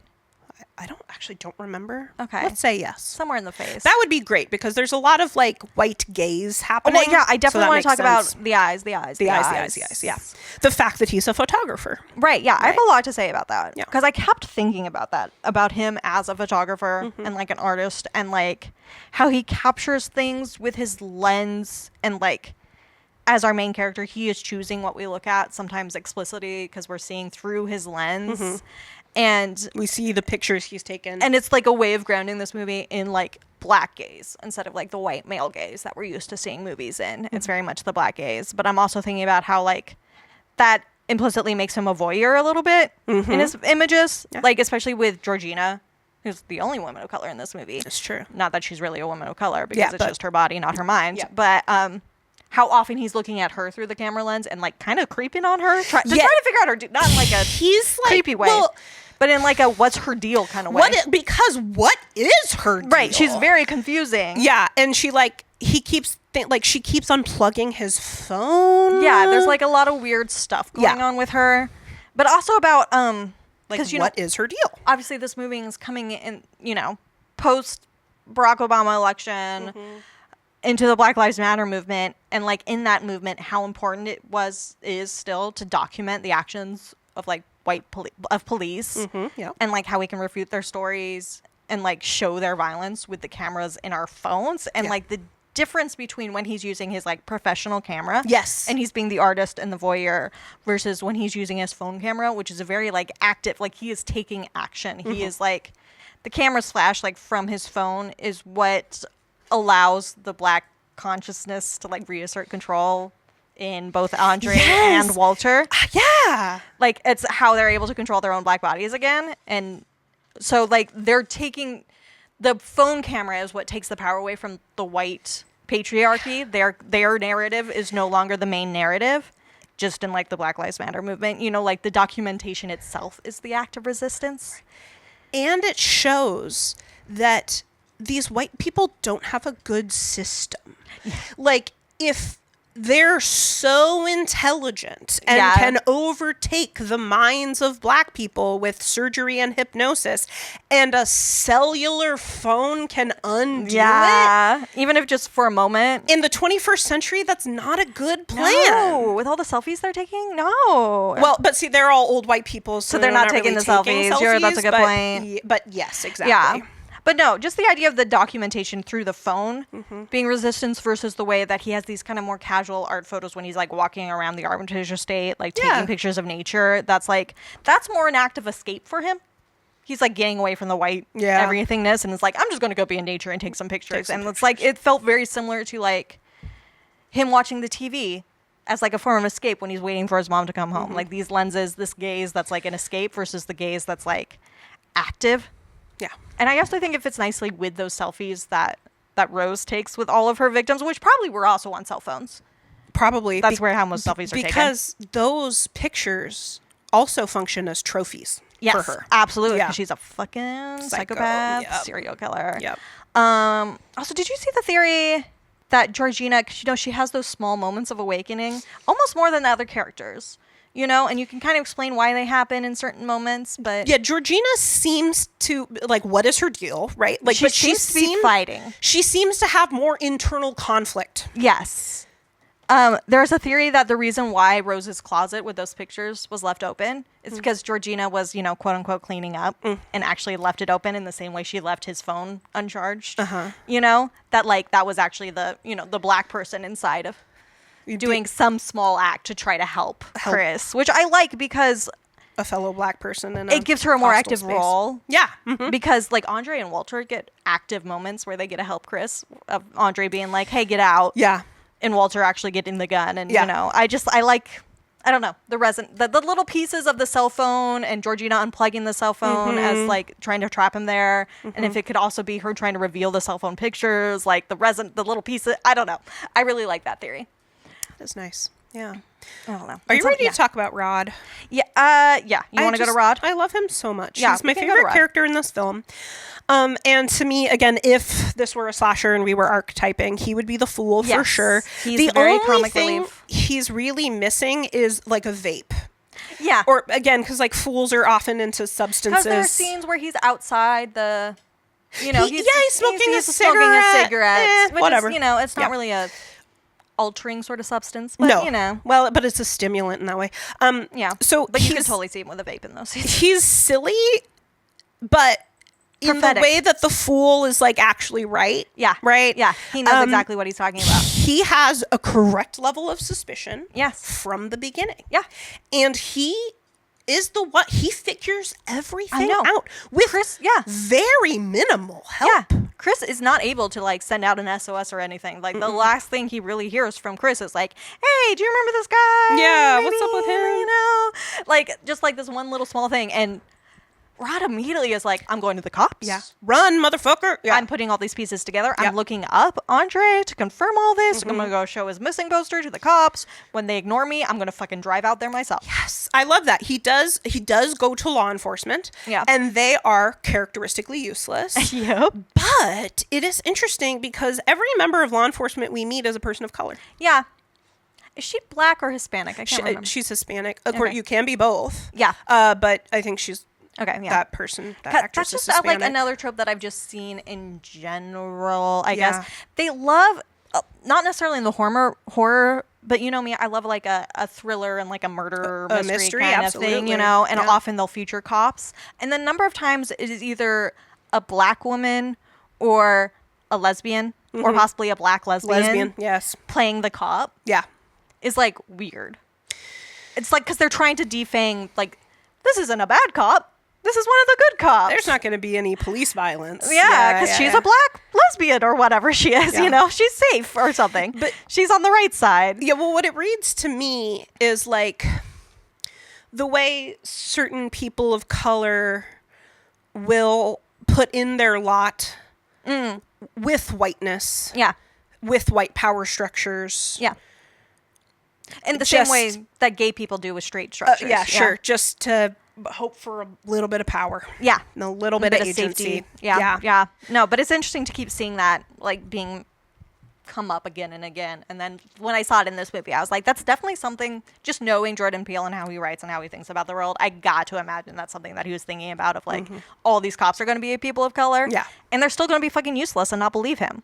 Because he sounds fucking crazy. Because he does sound crazy. But also... But he does have a picture of a missing person. Yeah, you would think you would at least be like, okay, I don't know about all that shit, but let's like, has follow up. Has Andre been... Did anyone declare him missing? Well, he has a missing poster or something. Yeah. He finds the missing poster when he's looking online. But the detectives are very nonchalant and are like, oh, he just went to go be with a white girl. Yeah, they're like, that's But fine. he's missing. Yeah, he hasn't told his family. Yeah. Do you want to follow up on this for the sake of his family? Or that's what you're supposed to do?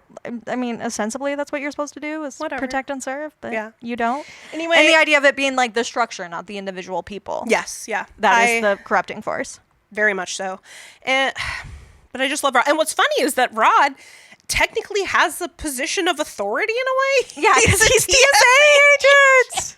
There was one interview where he's talking about how like actual TSA agents like come up to him sometime and are just like, loved your work. Yes. Dude, they're big fans. I do not envy TSA agents. No. At all. I mean, they shouldn't exist. It's all of that bullshit TSA shouldn't have been invented. Yeah, shouldn't have been invented in the and first it's a tough job. It's a tough job, yeah.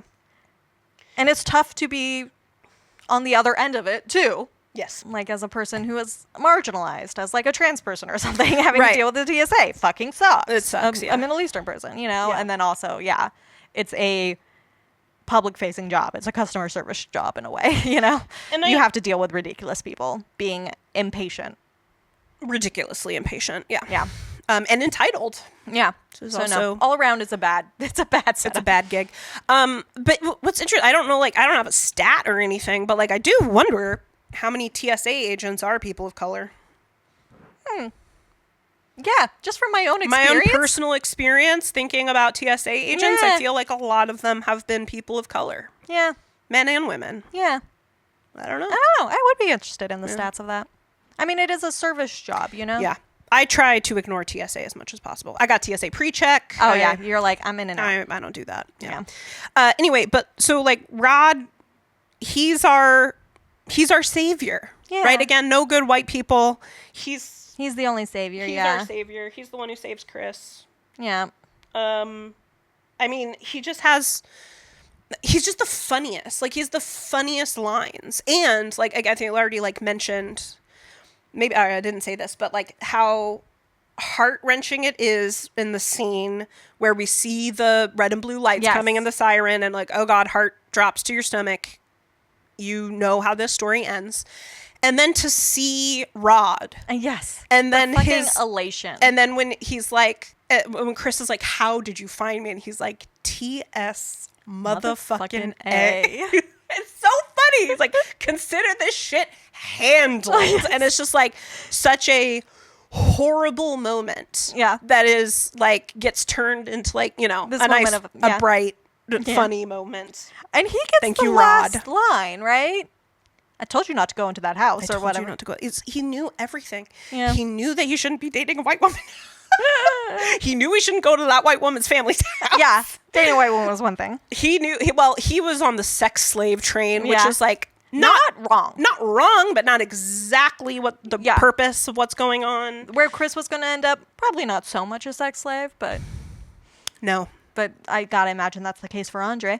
I don't know, or like a housekeeper or something. Yeah. I don't know. Yeah. But no, there was explicitly the one white woman with her very old, she must, you know, she's like a trophy wife kind of one who's like literally touching Chris and asking what it's like to sleep with him and all of that stuff. So like it's gross, very explicit. Like, yeah, that is an aspect of it. Yeah. You want to talk about Rose? Yeah, we can talk about Rose. I mean, Rod and Rose have kind of an interesting relationship. They do. They're kind of foils, aren't they? Yeah, and they're like friends in a weird way at the beginning, in the way that somebody is friends with their friends' partners. You know, it seems like she's sort of getting into the group. Yeah.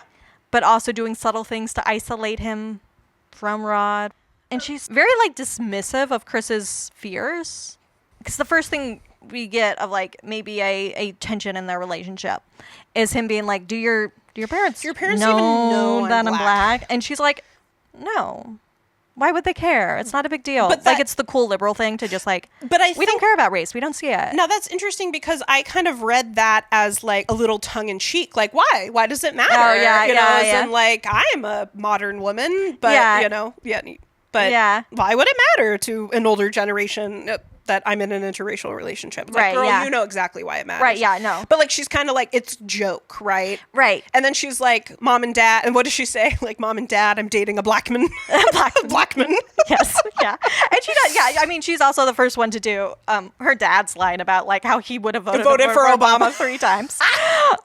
Like, and she's laughing at it. She's like, I'm aware how gross and cringe it is. Like, but she's like, but yeah, that's it. That my father's just cringe. Yeah. But liberal. It's just dad jokes, yeah. You know, like, she's very good at hiding the very big lie behind these little truths or whatever. Like, these little things of, like, which she's like, I wouldn't be bringing you home to them if they were like that. And she's like, think about that for 2 seconds. Like, forcing it, she always brings it back to their relationship. Is that something that I would do to you? She's very good at weaponizing her, like, white womanhood of it all. Like, oh, I would never dare her to fly. I can't possibly be engaged. And, like, I would never put you in harm's way. You have to trust me. Yeah. Which is, like... It's interesting the way that she plays it. Because, in that, like, kind of first act when we meet them and they're going to go, going... Yeah. To her parents' house. And then, of course, when they hit the deer and, this is, again, we talked about it a little bit, but it's a really interesting scene because... Rose can play it like I'm sticking up for my black boyfriend in the face of, police prejudice. But it also functions as a way for the cop to not see Chris's ID. And be there no record. To maybe be able to recognize him later. Yeah. Yeah. To be like, oh, that wasn't his name. Now he's going by this other name. And then it's like, interesting to me that like the role that Rose and her mom Missy play, like the role white women have in upholding white supremacy. Yeah. Like yes, we consider like the white men to be the ones like enacting racial violence. Yeah, it's Jeremy who like Yeah. like fully grabs a man, and Yeah. it's it's Dean who's the actual surgeon doing the brain actually implantation, taking the brain. But it's interesting the way that Rose and Missy both like support, and actually like their system can't really work without Rose and Missy. Yeah, they're not doing the actual violence, but it's very clear that Rose considers herself like you said with the trophies. Yes. Yeah. Like these are Rose's victims, not like her family. Like they're Rose's. She even tells Chris that he was her favorite. Yeah. Which, like, what was your criteria? Yeah. Can I get a rubric? Yeah. Anyway. But it's interesting. Yeah, to show like the way that white women help uphold white supremacy. And it's just like, like white men were in the Klan, but like who sewed those hoods? Right. Yeah. Yeah. That class. Yeah. Yeah. No, and so it's fun the way like Rose's character like is that like performative white allyship. Well, yeah, and the way that like even if she was true and she was actually like the one good white person in the thing, her allyship is dangerous to him. Yeah. Like standing up to that cop, it puts him in danger. Could have put him in danger. Yeah. And she does that. Like, and she has those points where she does straight up say, like, you're right, my family was being racist. Right. This trip is racist. This is horrible. You're right. And that was great, too, when she, like, because she kind of, like, reverse gaslights him. Yeah. And she was like, oh, my God, you're right. Like, I can't believe all those things my family said during dinner. Like, that was ridiculous. That was over ridiculous. The top. That was so much. And then, of course, Chris is like, I mean, I don't want to tell you I told you so, but I told you so. Yeah. She's like, yeah, will you just, like, listen to him about his experience? Right, yeah. And the way that she's able to, like, hide the fact that, like, if she actually did care about these things and actually was a good ally, then she would have already known these things about her family. That her family was like that, yeah. Like, this, like, she knows the joke that her dad makes about how he would have voted. Like, she for knows Obama, to, like, that's cringe and to make fun. Like, she does know these things. Like, she's, like, she knows what situation she's bringing her black boyfriend into. Mm-hmm. Because she's done it before. But it's interesting because he also always kind of rewards her for those moments when he like stands up. He like explicitly is like, oh, that's sexy. Yeah. That's so hot when you get that way or whatever. But like she's not though, because it's performative. She's doing it like with him to be like, oh my God, that was awful. Like instead of actually like calling her dad out. Yeah. Or her brother, calling out her brother. How hard is it to get a sister to yell at her brother? We've been saying. No, and it's just interesting that Chris like rewards it instead of like seeing it as further reason to like be on guard around her, I guess. But like, yeah, because she's very good at it and about turning things so that it's like it's about us versus them, not like them versus you. Like, don't look at that part. And like, I also though wonder how much she's like when she's dating other people. Because of how much Crystal thinks that that's sexy, the performativeness. Yeah. If she's less performative with the other people that she's dated than the other black people that she's brought to the house. Is that if true? I'm wondering. Well, yeah, if she plays, like, is she a completely different person each time she does it? Or is it the same thing every time? Is that Rose every time, right? Yeah, I wonder. Well, and I mean, can we talk about the fact that she's got like 10 plus pics of black men? Yeah. And then one black woman. Yeah. So like she also gets a little psycho-bisexual vibe. I know. They just throw that in there. One woman. Just to, just to vary things a little bit. Right. I don't know if Jeremy was like, I don't know about hurting a woman. And so she had to go get her. But it doesn't seem like there's the same demand for women. For their, It's all these aging white guys. Yes. And their younger trophy wives, really. Yeah. Because it's the difference. It's only grandma who needed a new body. It's like the difference between, again, how white people perceive black men versus black women. Yeah. Black men are like kind of cool.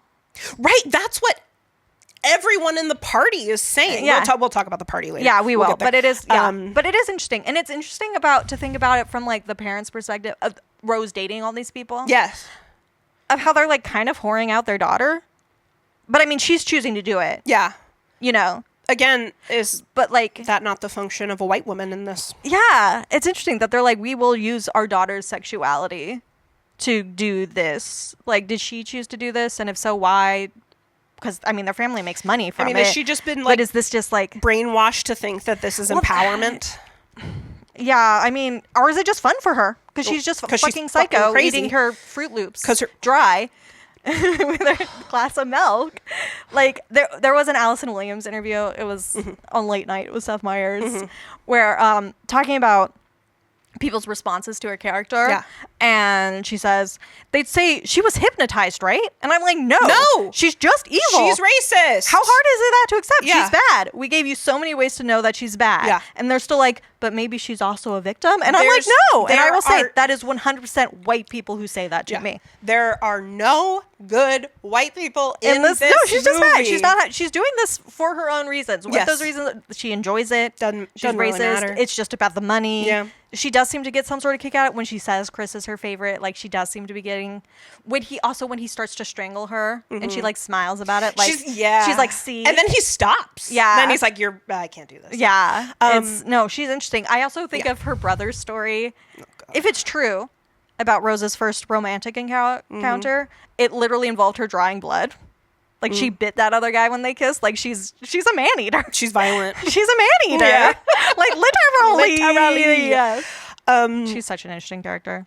She is. And what else is interesting to me is in the parties, the scenes with the party. Yeah. Is how, again, she's performing. She's like showing disgust at these microaggressions that aren't micro, but is continuing to subjugate Chris to this humiliation. Yeah, she's not doing anything. She's not like, we should just fucking leave immediately.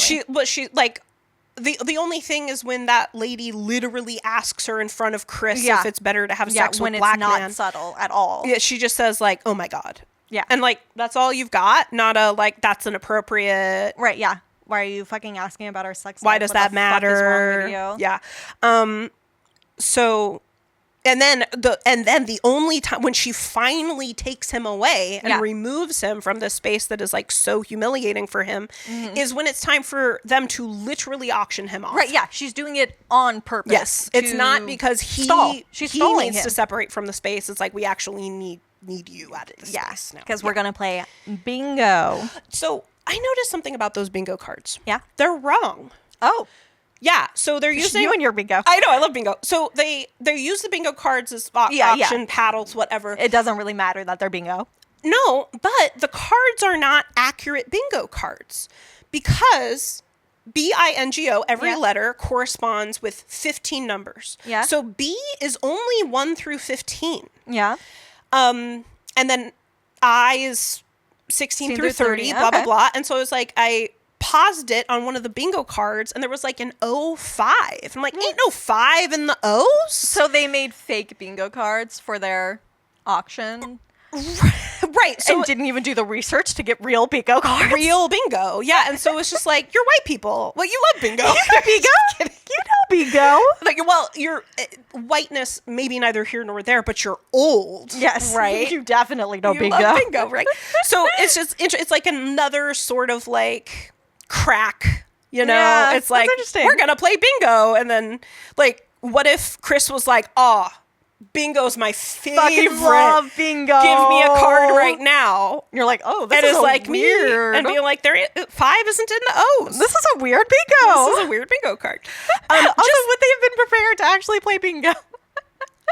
Do they have the little balls or something? Yeah, that was just an interesting thing that or they just assume that never is a black person going to take them up on bingo? Bingo's fun. I mean, I don't know. Or they always wait to a moment when they know that they can, Rose can get that person away or something. Yeah, I don't know. So that's just I wonder how orchestrated it all is.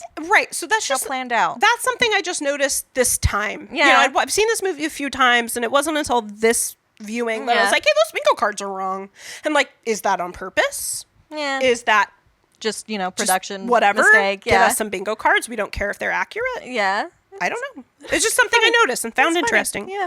Also, so like as you mentioned already, like I love the imagery of Rose after all is said and done, and she kind of gets to unmask. Yeah, she's done. But it's funny because unmasking is like complete expressionless. Yeah, it's like hair pulled back. But she's also like, it's late at night and she's sitting on her bed, like already looking for someone else. Yeah, looking at some basketball players. But she's also like fully clothed. She's in like she changed clothes. She changed clothes into like a little hunting outfit. It's like giving a hunting outfit. Yeah, but it's very colonial. Very very. Yeah. And it's like, what? Is this, are you like getting yourself the real Rose? Well, but like, are you getting yourself into the hunter mindset to go find yourself another black man now? Yeah. Now with your pictures all back up on the wall. Right. So your trophies are back up now that you don't have. The fact that she takes them out of their frames each time too, because they were not in their frames when he found them. No, and then she puts them back up in frames. That's so methodical. So much work. Yeah. So much and work. what else is methodical is her eating of those Fruit Loops. Yeah. She bites half the Fruit Loop. Takes a little milk. Takes a little sip of milk, right? And I just can't help but see a segregation between things that are colored and things that are white.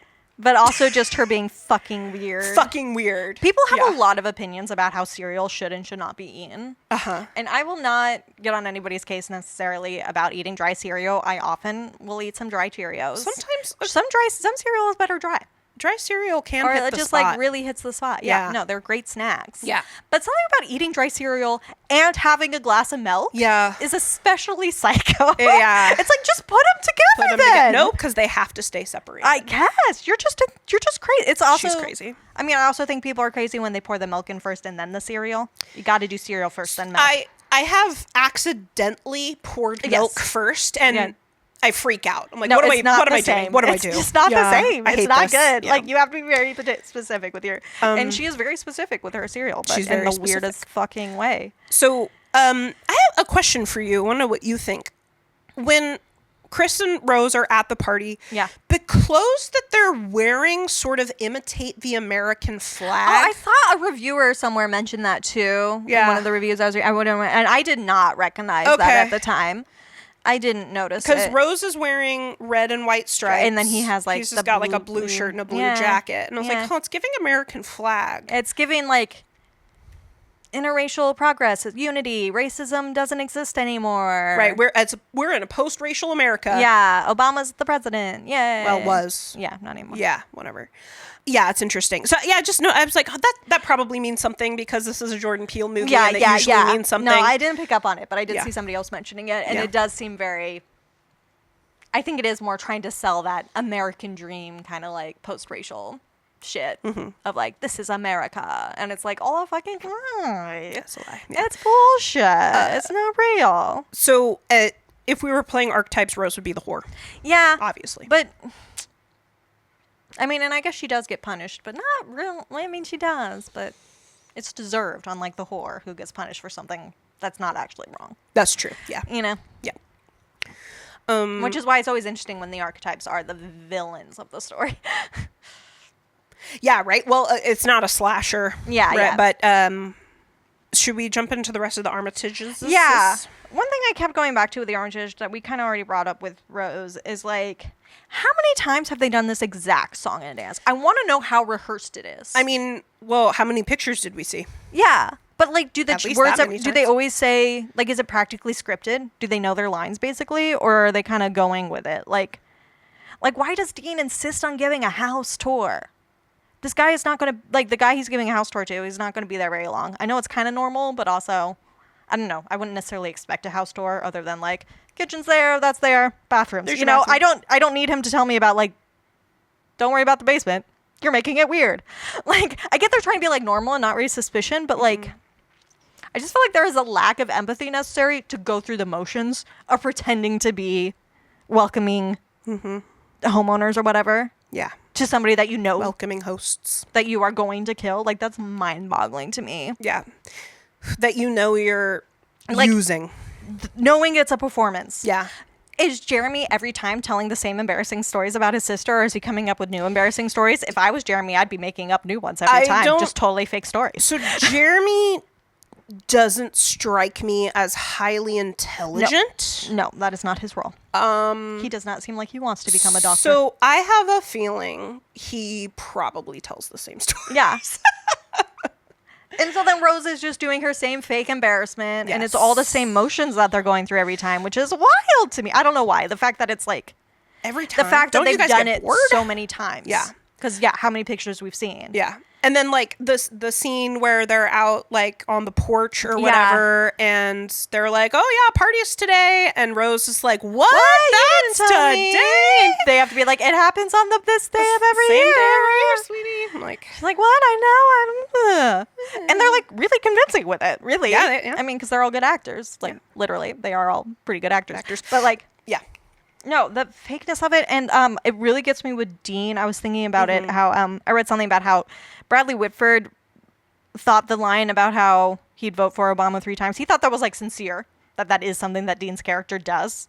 Like he did vote for Obama and would vote for Obama. Yeah, he genuinely does think that Obama was the greatest president of his lifetime. Because I mean, honestly, a lot of neoliberal people who are kind of racist did love Obama because Obama is half white. And is that part of it, do you think? I don't know. But I mean, he's just very basic Democrat, you know, very. I think also because Obama, like, I think also played into the white stereotypes of here is how black men should act. Yes. He's There's the upstanding, quote unquote good one. Yeah. They get to be like, see, they could all do it. Yeah. We have Obama, and they get to feel good because they can say they like Obama. Yeah, that they like a black president. Yeah. And of course, Peele, I guess, sort of meant that more as like a lie, a joke, or whatever. Yeah. Something that they're putting in. But I like the idea of Dean meaning that. And I also like reading Dean as somebody who is honest in the way that, like, the devil is honest. Mm-hmm. You know, the devil doesn't lie. He tells the truth. Doesn't need to. In a way, like in the tricky way that makes you believe a lie by telling a truth, you know? Because something Dean does that I was noticing is how much he uses like these little coded language and metaphors and like little verbal tricks. Mm-hmm. He talks about the basement. Don't go into the basement because it has a black mold problem. We need to eradicate the black mold. It's like, okay, buddy. We get it. Yeah. How they call the silent auction the bingo. Bingo. One of my favorite things Dean says, like when they first get to the houses, because they have all of the, like, they're very well traveled. Yes, you know? all the little tchotchkes from all over the world, and probably including parts of Africa. Yeah. And he says, what a privilege it is to experience someone else's culture. Yeah. Now, here's the thing. I completely 100% agree with him. Yes. Because I don't mean it in the way he means yes, it. you mean it genuinely. I mean it genuinely. Well, I mean, he also means it genuinely, but horribly. I don't think he means experience. I think he means consume. Yeah. To appropriate. Yeah. Not to experience. Yeah.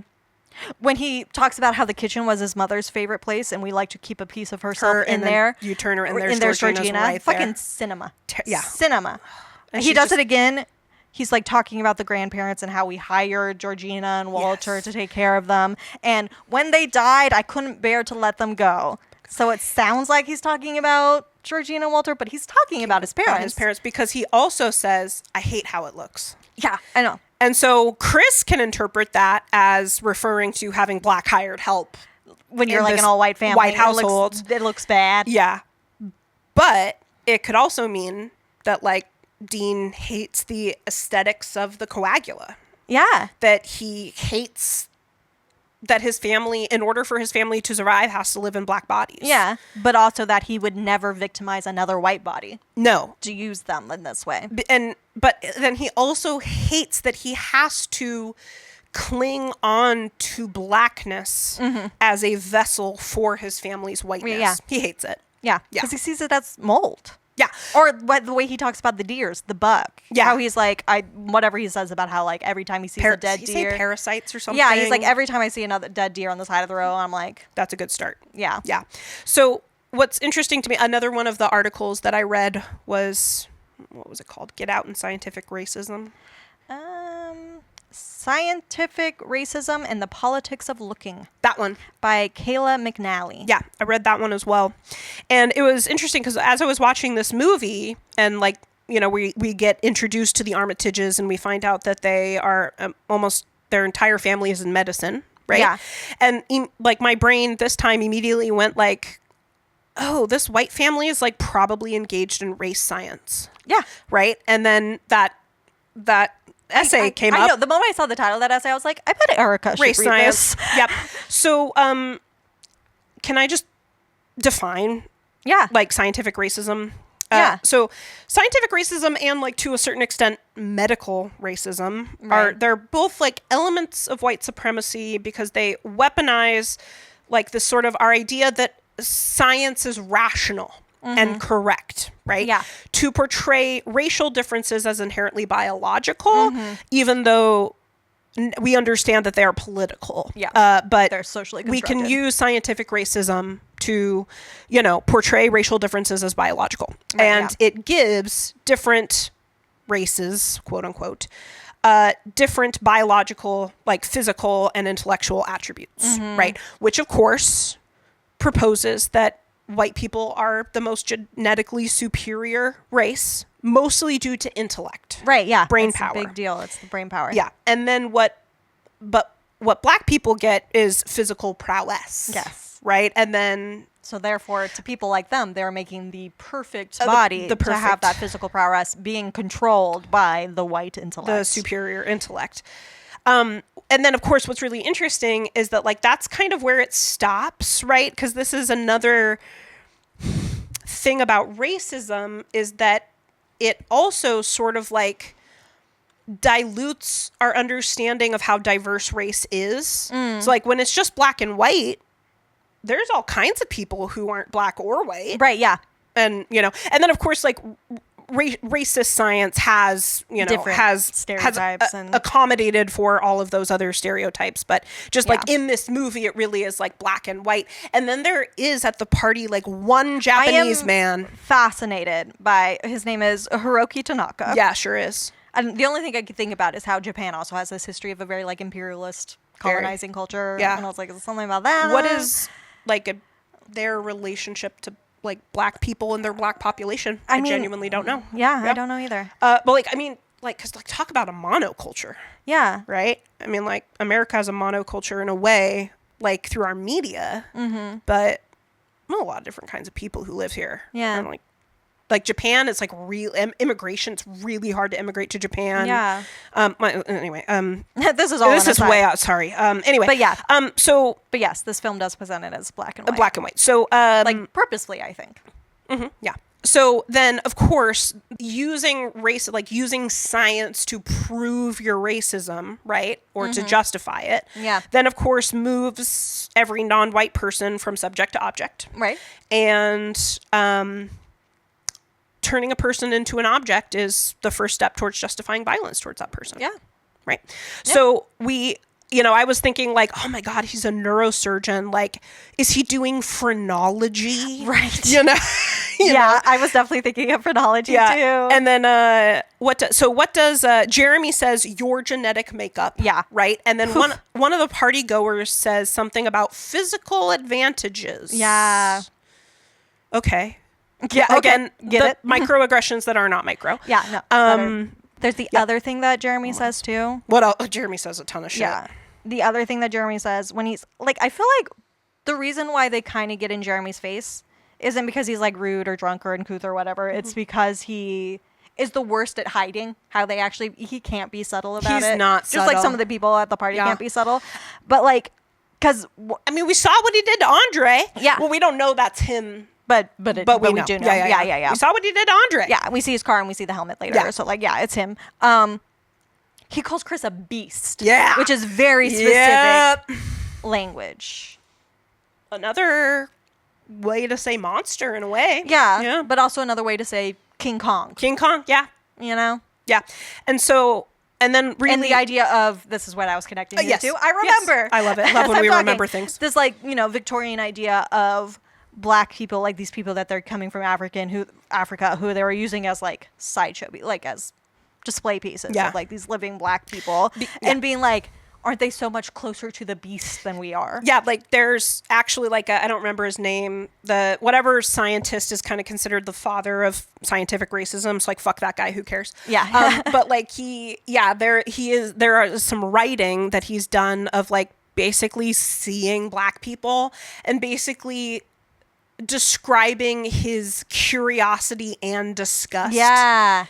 And he's like, there's no way that we're the same species. Yeah, it just couldn't be. So then I don't really think that you've studied biology, because species have vast genetic variation. Yeah. Maybe that's like I don't think that would be pre-Darwin. Yeah. Probably just like a racist sort of Yeah, I mean, it's just taking racist bullshit. of Darwin's ideas. It's also making me think of like the current, I don't know, view of like transness. Oh my God. It's this like total fascination and disgust coupled together. Like they're so obsessed. Yes. Oh my God. With their own disgust. Yes. So, and that's exactly what's happening here. Like they are obsessed with black bodies. Yeah. And they hate them. Yeah. Right. And so it's very Iago and Othello. Oh my goodness. I'm just going to say it. And so like that's what ends up happening in this movie to show like the black experience generally in the United States that especially for a black man that you will be reduced to your body. Yeah. Your body is what's important. Your body is what can benefit us. Your brain, we don't care about your interiority. Nothing. We don't care about your thoughts. Right. And so we will break you down into just an object, into just a body. Yeah. Yeah. I do think that's one of the things that makes Jim Hudson kind of stand out. The person who quote unquote wins the auction and gets Chris's body, who's going to get Chris's body. Yeah. Where he says very explicitly, like, he doesn't care if you're like black or white or whatever. Like, he's like, oh, I don't care. Do you buy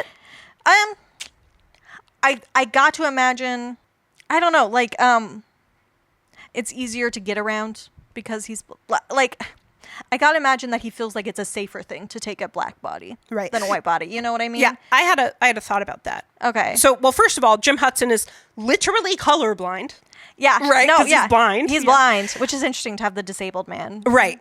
Like, who could be a place of like the sort of like interconnectedness that we've been talking about with like different marginalized group. Like there could have been a place for like a disabled person to like, and he has the one person at the party who talks to Chris like an actual human being and is like, oh, you're an artist, and like actually likes his work, his eye, and actually kind of like doesn't put himself in with the rest of these people. He calls them ignorance. Yeah. But then at the same time, he is upset when he talks about the body. He literally means his physical eye. Yeah. Like he doesn't just like appreciate his eye. He wants his eye, you know? And it's like, it's a weird message about like the envy of disabled people for like abled people that like I don't love. But horror movies are always weird about disabled people. Yeah, disability is hard in horror movies, and also it's worth noting. Well, I mean, to whatever it's worth, is that Jim Hudson is a character who lost his vision.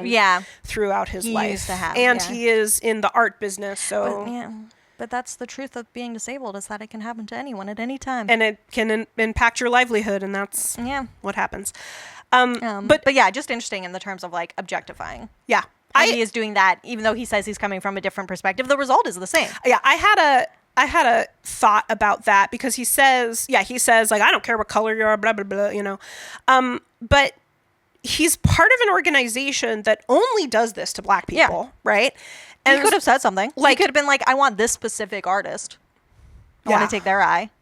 Right? Like, these are commodities that they're buying. So, like, why wouldn't any other artist also be a commodity? Yeah. So, like, but he says, like, I don't care, but, like, he's part of this organization that only does this to black people. And so it's like, so he would never be given the opportunity to take over anyone else's body besides a black body? And, like, if he was given that opportunity, would he take it? Yeah, I don't know. And these are, I'm kind of thinking the answer is no. I'm wondering if the answer is no. So, like, to me, Jim Hudson... Just because that would be more unthinkable to take a white person's body. Not even just in, like, because they have agency. Yeah, and also in the sense of, like, his own self-preservation of, like, assuming that people will care about this missing white person in a way that nobody's going to care about this missing black person. You know, like, these assumptions that he's going to make. Yeah.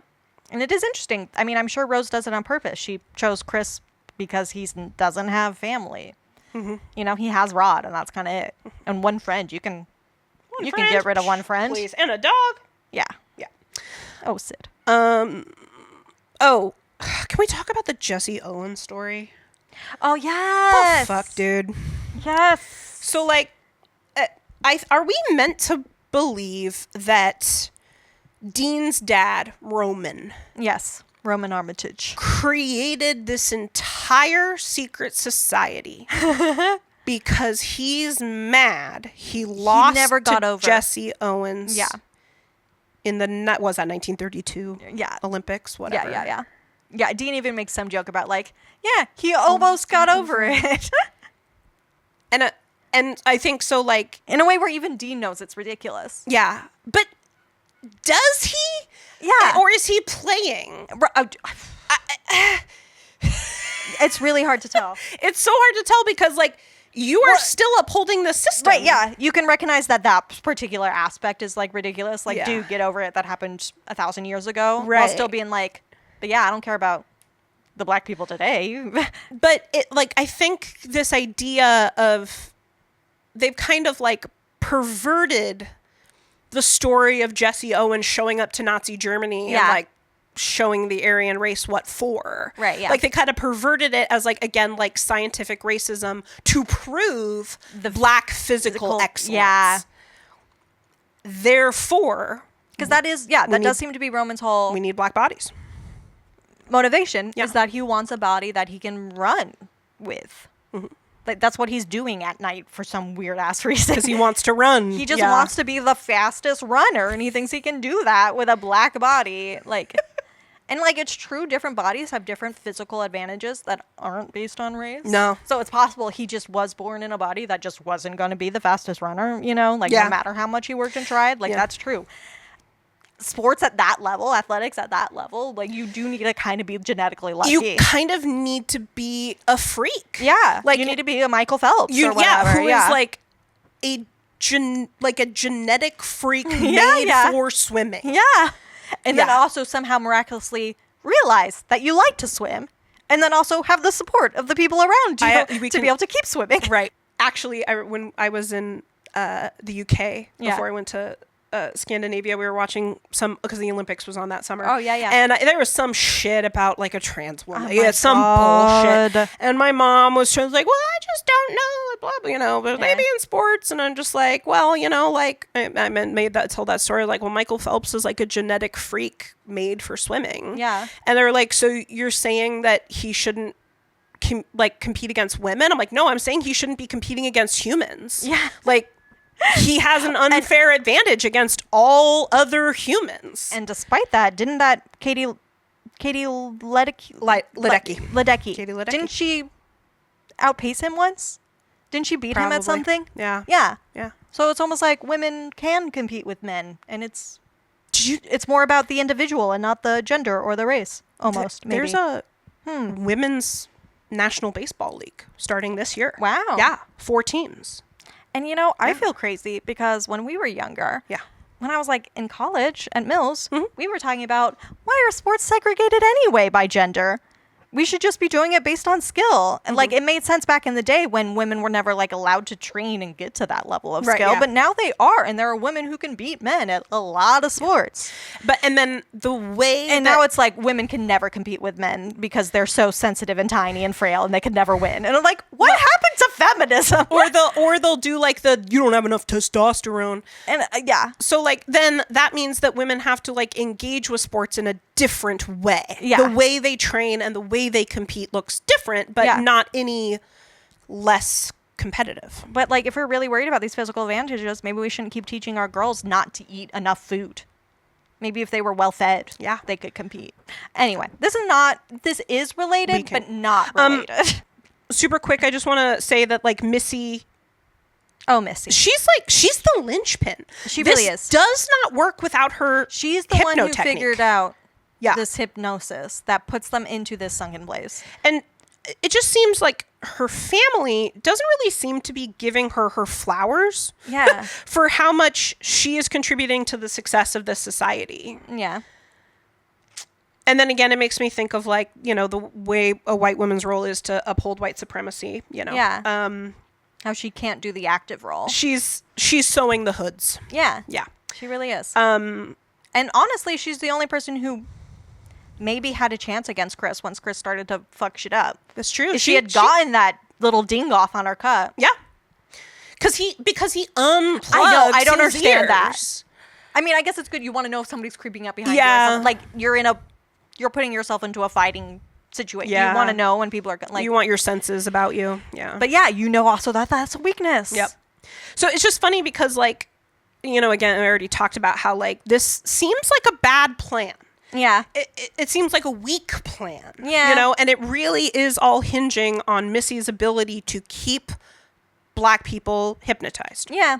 So it's all relying on the white women. Again, white women's labor going unrecognized once again. Even the racist white woman. Even the racist one. What else? I'm ready to talk about the party goers if you are. Yeah. I think, okay, so for as far as the party goers go, like here comes like my biggest deep thought of this movie. So like the party goers to me represent American culture's obsession / disgust with black bodies. Yeah, like we've been talking about. So this is the fundamental thing I do not get. These people, they hate black people. Yeah. Not in that same American from a southern state stereotype of hating black people. The neoliberal version of hating black people, right? Yeah. But they do not respect or care about black people. No. So like why on earth would they want to inhibit a black body, physical prowess? Like that's not cutting it for me. Right. I mean, I think part of it is what that one guy says about how like blacker skin is in fashion right now. And it's just like, you obviously don't live in the real world. Yeah. So this was my thing. It's like, is there a plan to like thinking back to like the suburbs, right? Is there a plan to stay isolated so that they never actually have to experience what black body people experience? There is, because Andre as Logan, he's Logan now, talks about how he's mostly been staying in the house. Yep. With his white bride. Yep. Like they're just in the house all day. They don't get out much. Like they explicitly say that. And like, yeah, you would have to until the searches die down. Right. Yeah. So like, because they're taking these people very close from their own home. It's true. Yeah. Rose has to be close enough that they can reasonably make the trip back home. Yeah. Like make it a day trip or whatever. And Jeremy has to be able to transport live people. Yeah. Still living people. He can't kill them yet. Yeah. So all the way back to their home. So they can't go far. Yeah. I'm just left with a lot of questions about how it actually works. How this works, right? So like, well, it's pretty new. Is there a plan, again, to stay isolated so that these white minds and black bodies never have to actually experience what it's like to be in a black body? Yeah. Is their idea, do they think that a black body is being wasted? I think it's partially that. Okay. I think they all kind of think that maybe they'll be in the next Obama. Okay. Where they'll be the good black person because they have a white brain. You know? Right. So it's like... And then eventually... Yes. They'll like overtake the whole black populace and basically rewrite it as a white fantasy. Right. It's another way of, taking over the culture. If it's possible to put a white mind in a black body, then they think they will be able to be safe in a black body because they are carrying themselves like white people. I know. And therefore able to avoid the dangerous situations that black people often find themselves in, especially in an all-white space. Yeah. Because all the white people there know that they are actually white. That they're actually white. You see all the people coming up hugging Walter. Yeah. Who's just the gardener. Why are they hugging him? Why do they love the gardener so much? Yeah. It's fucking weird. Yep. So it's just interesting. It's like you got like it reminds me of professional sports in a little bit. A little bit. At what episode did we talk about cultural human sacrifice? Do you remember? Was that a Nightmare on Elm Street, first Nightmare on Elm Street? Might have been. Yeah. It reminded me of that idea we've talked about before, this idea of like cultural human sacrifice, where like America hates black men and black bodies so much that like, but we consume them and commodify them. And I think about professional sports, especially football. Yeah. And I think about how we watch, I mean, there are people of all races play football, American football. But, like, it's such a dangerous sport, and, like, you have to sacrifice your body. Yeah. And watching it, you have to be okay with the fact that these people are fucking their bodies up for your entertainment. Yeah. Giving themselves concussions. Yeah. Yeah. Permanent brain damage. Yeah. For your enjoyment. And so it's just, it's like Though hockey's like that too, but you don't talk about it as much in the same way because that's a little bit more of a white sport. Yeah. Well, and so there's so much violence in hockey, it doesn't need to be there. Yeah. Yeah. Anyway, but that's a different deal. You're right. It is different. But yeah, I just think about American football, and I just think about like what's the average NFL career? 3 fucking years. Yeah. And it's just like and then, of course, sports like sort of represent this promised young black people. It's like, here's how you can make it. Here's how you can go to college. In a white world. And it's like, but it will cost you everything. Yeah. I mean, that's also how they got black people to buy into various different wars. Yeah, to enlist in the military. Yeah. Yeah. At great cost to themselves. Yep. And then not offer black vets the same resources as white and vets. It's also, I mean, related, but in a different way to, I mean, people always talk about how the 13th Amendment abolished slavery, but not for prison populations. Yep, not as punishment for a crime. And what are the chances that the majority of our prison populations are black men? The bodies that we're okay sacrificing. The statistic is astounding. Yeah. It's like 1 in 4 black men will be incarcerated at some point in their lives. It's fucking insane. It's insane. And so it, again, makes perfect sense that what would end up happening to Chris is he would go to jail. Yeah. Right? Yeah. Okay, wait. So we've kind of been tiptoeing around it, but I just want to say it. Yeah. About Andre and Georgina and Walter. Yes. Right? Can we talk about them? Yeah. So we've already talked about, Andre, not so much, but Georgina and Walter are like the black help, right? Yeah, yeah. And they are those Hollywood race film stereotypes. Yeah, they totally are. Of black people with white minds. Yeah. Right? And Chris does say, when one of the conversations he's having with Rod is correctly telling him to get the fuck out. I don't think Rod ever says get out, but I think he says like leave. Yeah, he says variations. I mean, Andre's the one who explicitly says get out. Get out, yeah. I think he might say get out at some point. But Chris says to, and when he's talking with Rod, he says, it's like all the black people here missed the movement. Yeah. And I was like, yeah, because they're actually white. Yeah. Right? They've got a white head in their brains. Yeah. And they do feel very old-fashioned because they're old people. Yes. But it is those like older stereotypes of like, we love our white masters. Right. Like we're happy to be doing this labor. Like when Georgina didn't know what the word snitch meant. Yeah. It's like, honey, you mean tattletale? Everyone knows what a snitch is. Yeah, you don't have to be black. Yeah. But you have to be young. Old. Like, even old people know what a snitch is. Yeah. I don't know. But she's so dated. Yes, and so set in her own culture. Yeah. Part of a fucking secret society. Like, come on. Yeah. What the fuck, girl? And so, like, they almost sort of, like, especially Walter, like, he kind of gives, like, menstrual character. Yeah. How happy he is. How smiley he is. Yeah, he's like I love working. And it's like, I'm only doing the work I want to do. Is I'm he happy. Jim Crow? Like, is he supposed to be Jim Crow? Because he's, like, again, a black man with a white man's brain. Yeah. No, it's... And, like, that big smile. The big smile. But it's also... it's very menstrual. I almost wonder if that big smile is sort of like Walter's version of what Georgina does when she's like, kind of coming back. Because Georgina's the grandma's name. Walter's the grandpa. Like, we don't know these people's real names. Well, Walter's not the grandpa's name because Roman's the grandpa's name. Oh, that's right. Oh, shit. I think Georgina, grandma those are their names. Yeah, I think I don't know if those are their original names. Oh, shit, that's right. Or just the names that they chose for them. Oh, God. We literally don't know. We literally don't know. Because they're not people. And I do think they tell us grandma's name and it's something else, but I can't think of it right now. Yeah. You're right. So maybe their names are Walter and Georgina. Yeah, maybe they, know. Though, I don't know. I just can't see that. Georgina feels like that an queer old school black woman going by Georgina. Georgina? Like, maybe she was named Georgina and she went goes by Georgie. Yeah, or something like that. I don't know. Because, it feels so old school. Yeah. You know? Yeah. But I don't know. And Walter's kind of a more... kind of an older name. Yeah, but, for sure. You know. I had a student named Walter just last year. But, yeah. So, they are the, like...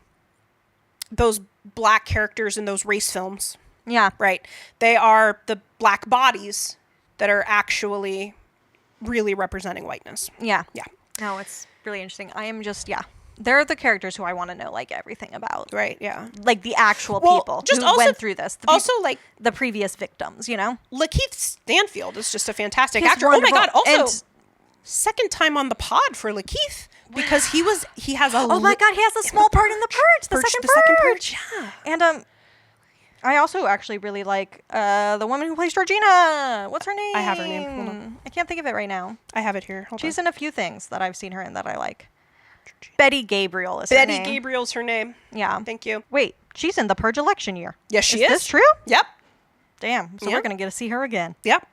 That's great. She might get a paper doll one day. I would love that. Not that I've ever made more than the one that I made, but someday I might make more. Yeah. I might. Anyway, I just think she's really pretty and wonderful. And a good actor. She's incredible in this movie. She's a real standout for me. Yeah. You can't, like, she really doesn't get a ton to do. But she does and she does a lot with what she gets, right? Like, again, we already talked about it, like, just the too many no's, right? Yeah. And, like, she's not even really doing anything, and yet we can, like, the audience can feel the internal struggle. Yeah. Can, like, feel the tug of war that's happening. Yeah. Yeah, in a way that you can't see it with the other characters until the camera flash. Which is why, I don't know, it sort of sucks for her that she's the one person who never gets her mind back in the end. You know? Like, Andre gets to break free for a moment and tell him to get out. You know? Like, he gets that moment. And Walter gets the moment at the end where he even gets to choose to, like, die. That's true. Because he knows this is, like, not going to last. Yeah. But Georgina, in the last moment, she is grandma. She's grandma, yeah. And she's still fighting with that awful wig that she uses to cover up her scars. Like, you're doing that? Also, you're doing that awful wig to this woman? Also that, like, Dean, you're a neurosurgeon. Like, yeah, why are your scars so bad? You're leaving that huge of a fucking scar. Yeah. But also, Georgina has one and Walter doesn't. Or does No, he does. He wears the hat. That's yeah, right. He takes the hat off at the end. Dude, get better. And we always see Logan in the hat, too. Yeah. Yeah, that's... Be better, Dean. Yeah, I know. Yeah. And it seems like he's going to leave it all to Jeremy, and Jeremy does not have the makings of a good doctor. He can't hang, for sure. I do want to... Yeah. One last thing, just sort of give it up for Walter, or whatever the guy's name is, who is possessed by Grandpa. Yeah. Because, like, he gets his mind back, and unlike Andre, who Amelia is, like, freaks out, get out, you know, like, you know, or Georgina, who's doing this kind of slower fight. Yeah. Walter plays it so cool. He realizes what is going on immediately, and he's like, I'm going to get that gun from my quote-unquote granddaughter so that I can be the one to shoot this guy. Oh, yeah. And then immediately turns it around. Do it. Yep, shoots her. Yeah. And I really think that's kind of on Rose's lack of empathy. Because, like, she couldn't tell that wasn't her grandfather. Because when Chris could tell that Logan and Andre were two different people. Like, he didn't have the words for it. Yeah. But he was like, I didn't recognize Logan. But Andre, I recognize. You know, he's like, I recognized him when he was behaving that way. Yeah. Like, and, like, he can tell that Walter is now on his side again. Like, he's not, you know, even when he gets, you know, but, like, Rose can't see it. I also Because she just doesn't see other people. No, she does. You're right. She doesn't. But I also think that she is not used to being in danger. Yeah, that's true, too. Which is weird. She's used to being safe. You're a fucking woman. She's rich. I guess that's what it is. If you're a rich woman, you don't have to... I mean, maybe she feels sufficiently protected. Yeah, I mean, yeah. It's her grandpa. Right? Her grandpa's going to protect her. So I just want to mention something because I don't think either of us have mentioned this. The possession aspect. Oh my God, we haven't even talked about why we're movie. doing this as a hot possession summer. Because when we were planning Hot Possession Summer, Get Out came to us pretty quickly. It was like the first one that I said I wanted to do. Yeah. And so why? Because I think it is a very interesting take on possession. It's literally body snatching. It is possession, but it's not of like a disembodied spirit in the way that like the demon possession stories are, right? It is something very physical and it's us. We are possessing each other. No, that's the other Jordan Peele movie. I'm kidding. Yes, humans are the real monsters. Yeah.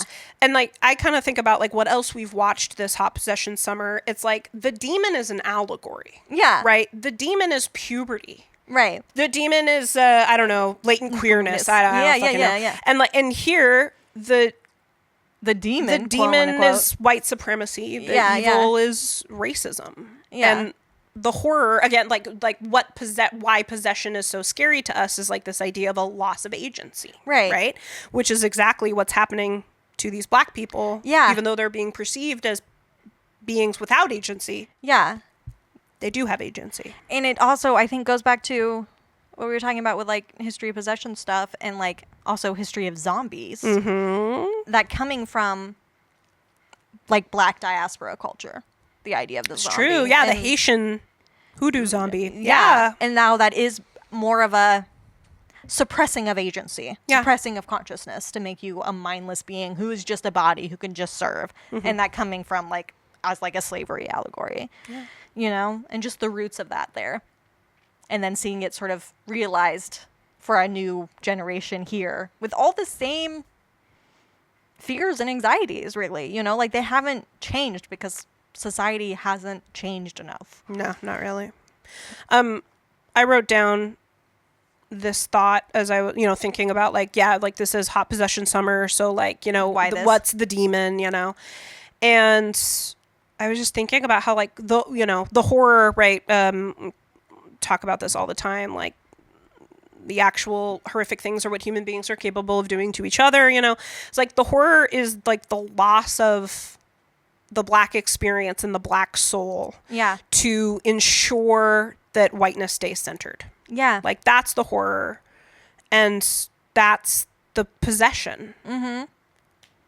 And it's a possession we see all over in culture with, like, I don't know, AVE becoming, like, the popular slang that everybody is using and often using incorrectly, and rap music getting defanged where it was about, like, you know, police brutality and things, and then it becomes more of that, like, marketable to white people of, like, getting bitches and stuff, you know, and, like, and the Black exploitation films we were talking about. And they're, like, and also, like, through rap music and hip hop or music that we attribute to Black people is, like, their ability to approximate white success. Yeah. Right? Like, look, I have a house. Yeah. Look, I'm a man who's, you know, sexually dominant over women. Yeah. You know, I have money. I'm financially successful. I'm voting for Trump. I have everything that white society tells me is important. Yeah.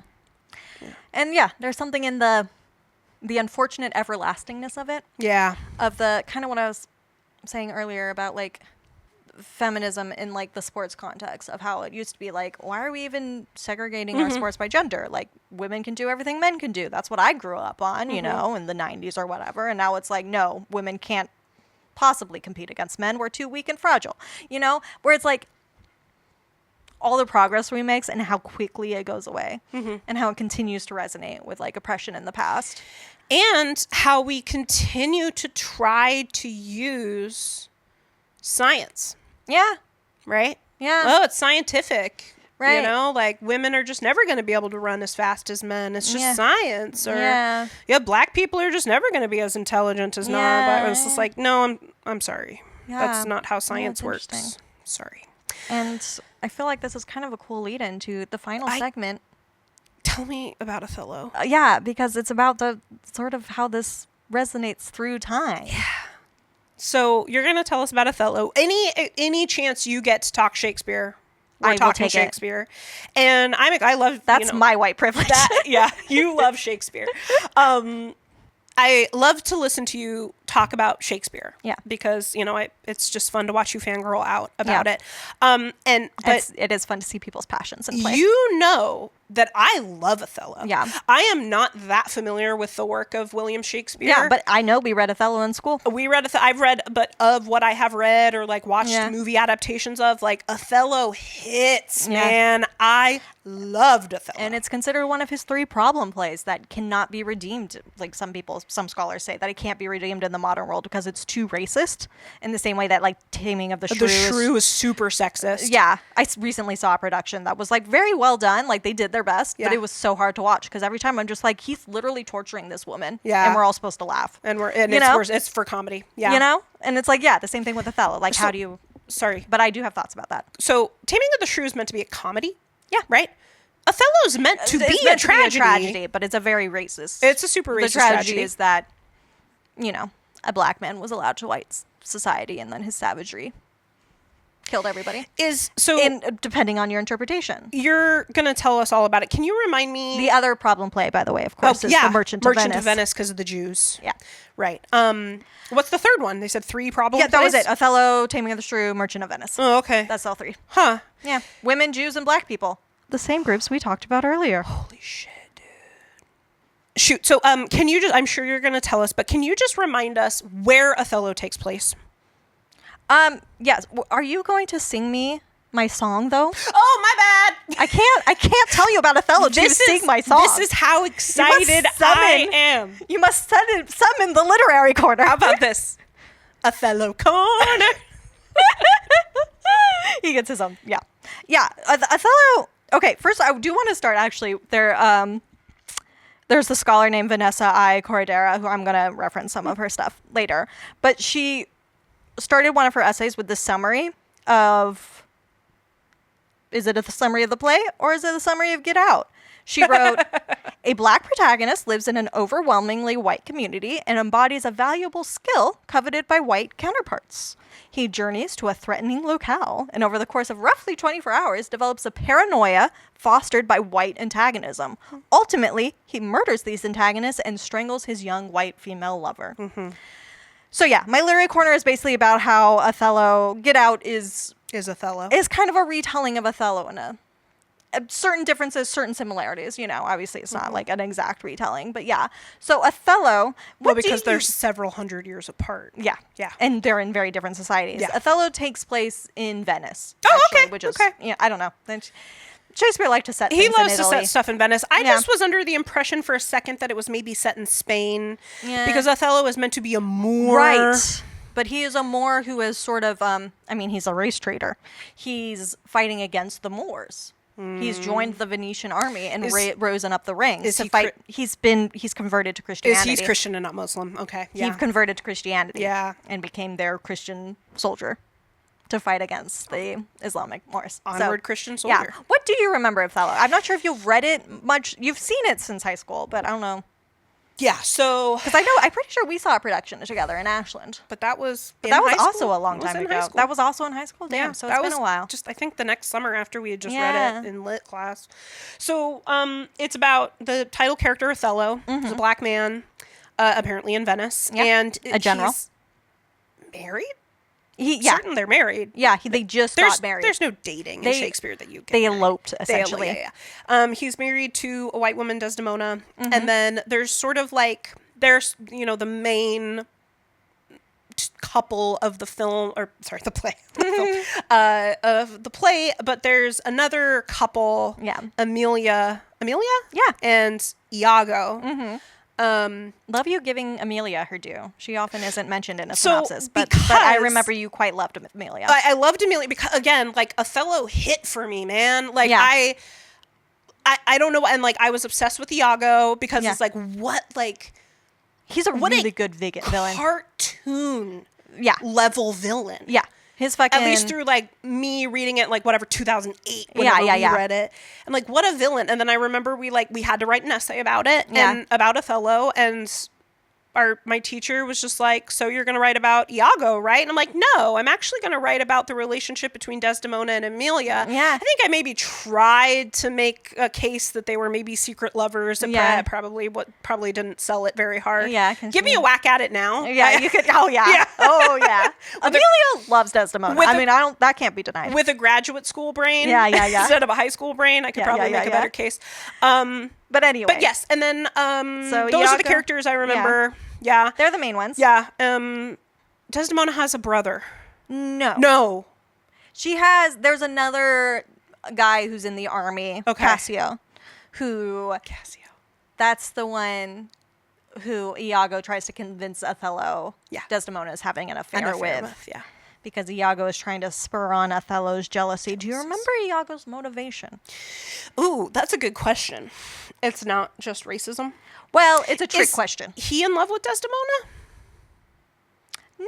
He's married to Amelia, so like, who cares? He does at one point, very kind of in middle of nothing, say that he thinks maybe Othello is sleeping with Amelia behind their backs. Okay. No evidence for this given. Doesn't elaborate on it just further. terrified of black men's sexuality towards white women. Yeah. He's also upset because he didn't get the promotion that he thought he deserved. Othello looked him over and gave a promotion to somebody else. Yeah, I think to Cassius. But like, his motivations kind of change monologue to soliloquy to soliloquy. Yeah. And like, it really does come down to like, here's a black man with power. Yeah. How fucking dare he? And unacceptable. Yeah. Because like, to me, again, reading it was so obvious, like Iago is the villain here. Yeah. Like Iago's the bad guy. Yeah. Othello's, And it was also kind of giving, again, what we were talking about with the original Candyman. It's sort of like, the white antagonism is what driving this black man to act in the way the white people expect a black man to act. And that is definitely what we are going to get into. So let me get started. I also want to say, I mean, the thing that caught my attention immediately and why I want to talk about this was because of the strangulation. Like, I can't see a black man strangling his white lover and not think of Othello. That is like such a significant scene. From Othello. That's from Othello. Yeah. It's from Othello. Yeah. So that was like the first thing I thought of. But then I was also like, what have other people said? Turns out a lot of people have had a lot to say about Othello and Get Out. Oh. Like, I was like, okay. Makes perfect sense. Yeah, because a lot of people have had a lot to say about Get Out in general. Like, there's been a lot, there are university courses about it. Something that we haven't really explicitly stated about the power of Get Out is the moment that it comes out in. Yeah. The fact that it's released in, was it a January horror film? Oh, maybe. Sorry. The fact that it was released in the time early 2017. Yeah. You know, that's powerful in and of itself. Yeah. You know. Anyway. So there is a YouTuber whose handle is JD Boo. Okay. I don't know if her name is Jade or something JD, like that. Yeah. JD Boo, but that's what I'll call her, is JD Boo. Okay. And she has a whole video called Get Out as the Plot of Shakespeare's Othello. Mm-hmm. And I'm going to kind of use it as my scaffolding because I think she does a good job. I like how she went through the different pieces that like relate. But I am going to add in my own thoughts plus some thoughts from some other scholars. So the first thing she talks about is how the characters mirror. Like I said with the strangulation, like it's a very clear Othello and Desdemona imagery, but there are other ways that Othello and Chris mirror, as in the synopsis I gave you, where he's a black man in an all-white society. They're both in these interracial relationships with white women. They both have like positions or skills that are coveted by the white society as like a photographer and as like by a general. And then so therefore we also have Desdemona and Rose. Yeah. They each have like a level of success, like you were mentioning. Yeah. And then Rose and Desdemona are both like upper class or like wealthy white women dating black men. And they're both portrayed as supportive partners. Like, obviously, that isn't the truth for Rose. Yeah. But, like, it's a main part of Desdemona. Like, she really is faithful. Yeah. That's, like, part of the tragedy. Yeah, is that she's like, no, Othello, like, I love you. Like, she is genuine. Yeah. Though I'll get into some of the things Desdemona says. And I found it interesting. JD Boo compares Iago to Rod. Because it was an interesting point. She says both are good friends to the main characters. Which is true. Both main characters trust these friends, like, with their lives. True, yeah. And they're, like, confidants. Yeah. Right? However, there's the obvious switch in roles where Iago is the one who is lying and manipulating Othello against Desdemona, whereas in the film, to the downfall of Othello. It's the other way around. Rod is the one who's trying to show the lying and manipulation, you know, and Rose is the one doing the gaslighting. Yeah. But, like, they're both of them play the role of, like, raising suspicions. Questioning, you know? Yeah. So there was this other piece from that same book, Jordan Peele's Get Out, edited by Don Keatley. There was this piece by Jonathan Byron and Tony Perello. I don't know. Called From Tragedy to Horror, Othello and Get Out. And they also kind of thought about the Rod part, and they said, quote, if Iago employs stereotypes to undermine Othello's faith in Desdemona and destroy his marriage, because they talked a lot about how Iago brings up a lot of the things about how, like, she's a white woman, you're a black man. You really think she loves you? The black ram is tupping your white you. Yeah, like, he's bringing that up. Yeah. So, going back to this, quote, Chris's friend Rod might appear at first to be a surprising version of Iago, forcing Chris to question his relationship with Rose. His warnings to Chris, nevertheless, accentuate his racial difference. So, like, while Rod is saying, never go to a white girl's parents' house. Yes, yeah. As if, like, interracial relationships, no matter what, always doomed. Right, yeah. Right? Yeah. And he also does this thing where he kind of alludes to Rose as like perverted in some way. Like it's like, what is she doing? What does she want with you? Yeah. Like, what is she doing that you're actually willing to go to her house? What's in it for her? Yeah. Yeah. And like, how is she convincing you? Yeah. And then also his conviction that like white people are, it's always about sex slaves with It's white always people, sex, you know? So then these two authors, sex slaves, they conclude, quote, Rod emerges not as a malicious Iago attempting to destroy his friend's happiness, but rather as an embodiment of Chris's and the audience's own anxieties regarding the taboo of interracial romance. Rod speaks out against what the Armitage's plantation-style home communicates visually, expressing a discourse the post-racial society attempts to suppress. So, like, Rod and Iago do work as mirrors, even though they have very different functions, goals, yeah, and functions, and they're like, but yeah, they're both kind of saying the same thing. Black man, don't date that white woman. Yeah, you can't trust her. She's whatever, sexually deviant. Whatever your reasoning is, behind it's that interesting. Not being trustworthy. The idea is the same. Yeah. And then JD also makes a connection between like the Armitage family at large and like the party goers and the in Othello there are like some council members and like some soldiers and stuff, and all of these groups, or they're groups of white people who are very like two-faced, JD Boo says, towards the black main character. Like they act friendly, but they always have ulterior motives. So it's like the partygoers are participating in a silent auction for Chris's body. Yeah. Meanwhile, the council members and the soldiers, they follow Othello into war. You know, he's their general. They act like they respect him. But they don't necessarily believe that he deserves the position he has. They're just sort of like, well, he is the general, so we'll listen to him. But they don't, they're like he hasn't earned the position. Yeah.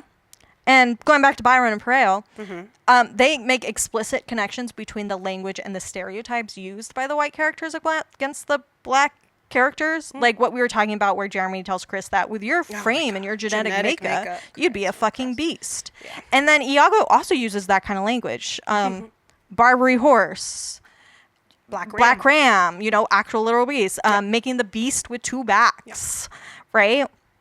So these authors continue, quote, just as Venetian society values a valiant Othello for his ability to fight and win wars, the Armitages assume that Chris's value lies in his physical proficiency in fighting and sports.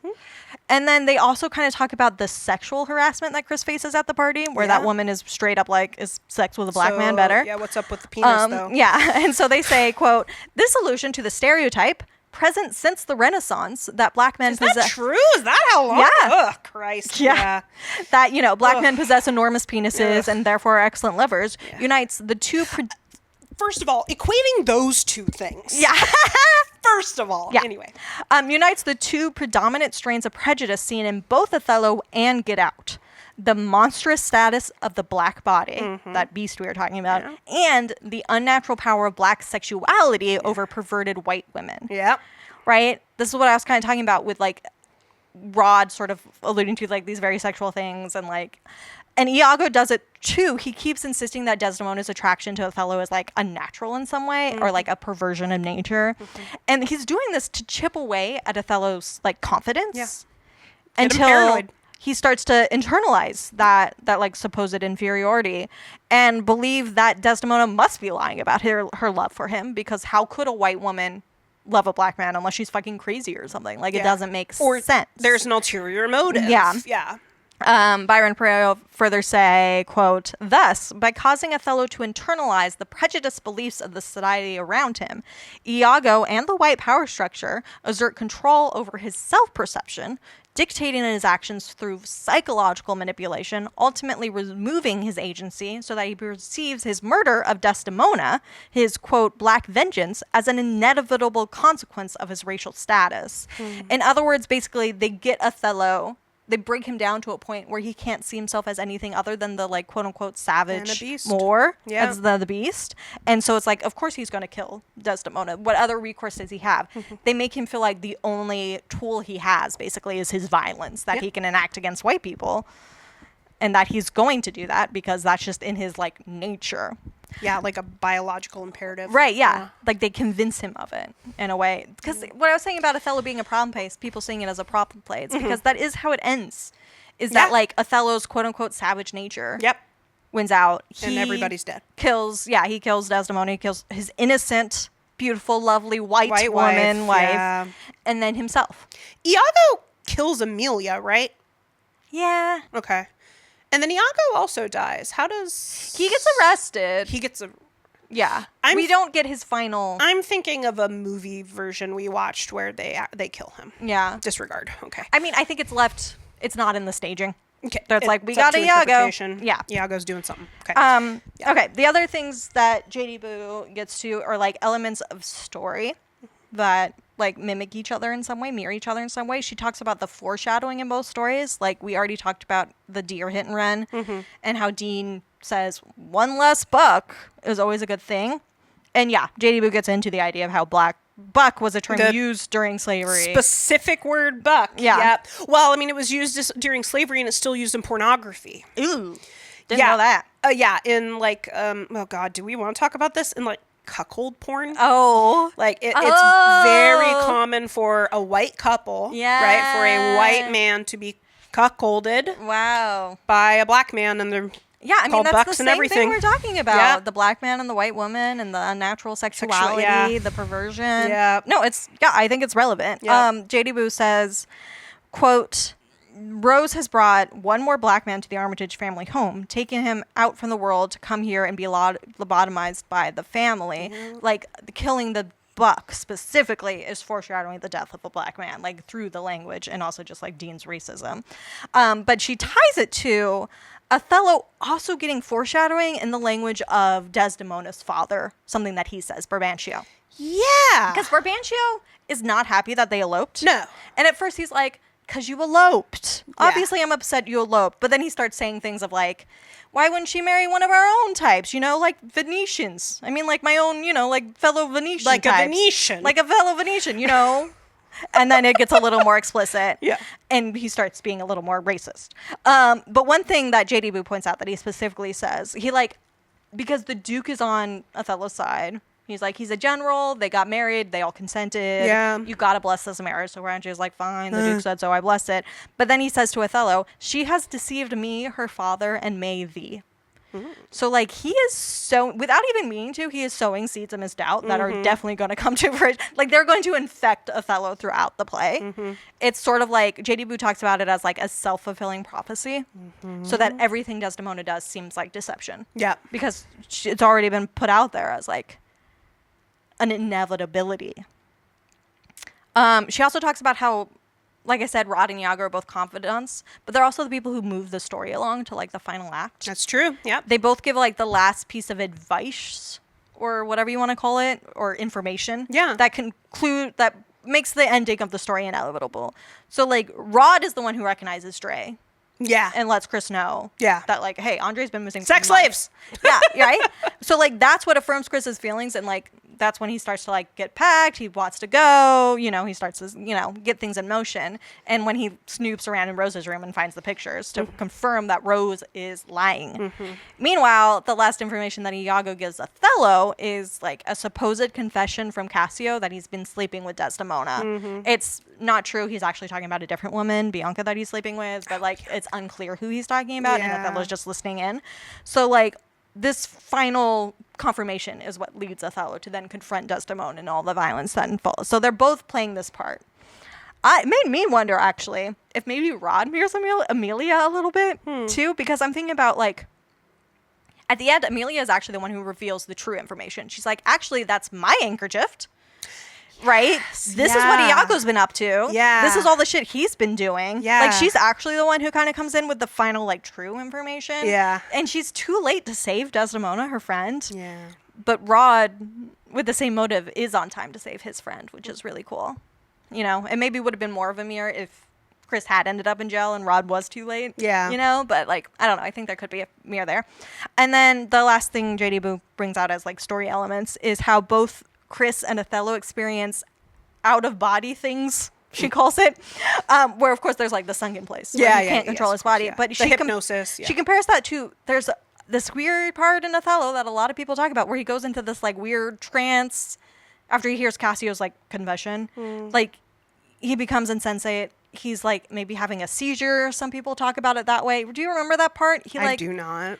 It's really because it's one scene out of nowhere. Then it's done. Yeah, I remember it in the movie, the Kenneth Branagh version with what's his name playing Othello?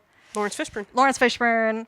I remember Lawrence Fishburne acting like he's having a seizure or something. After it's like the emotions are so much that it's like overwhelmed his body. His mind can't take it, and his body like short circuits. Yeah.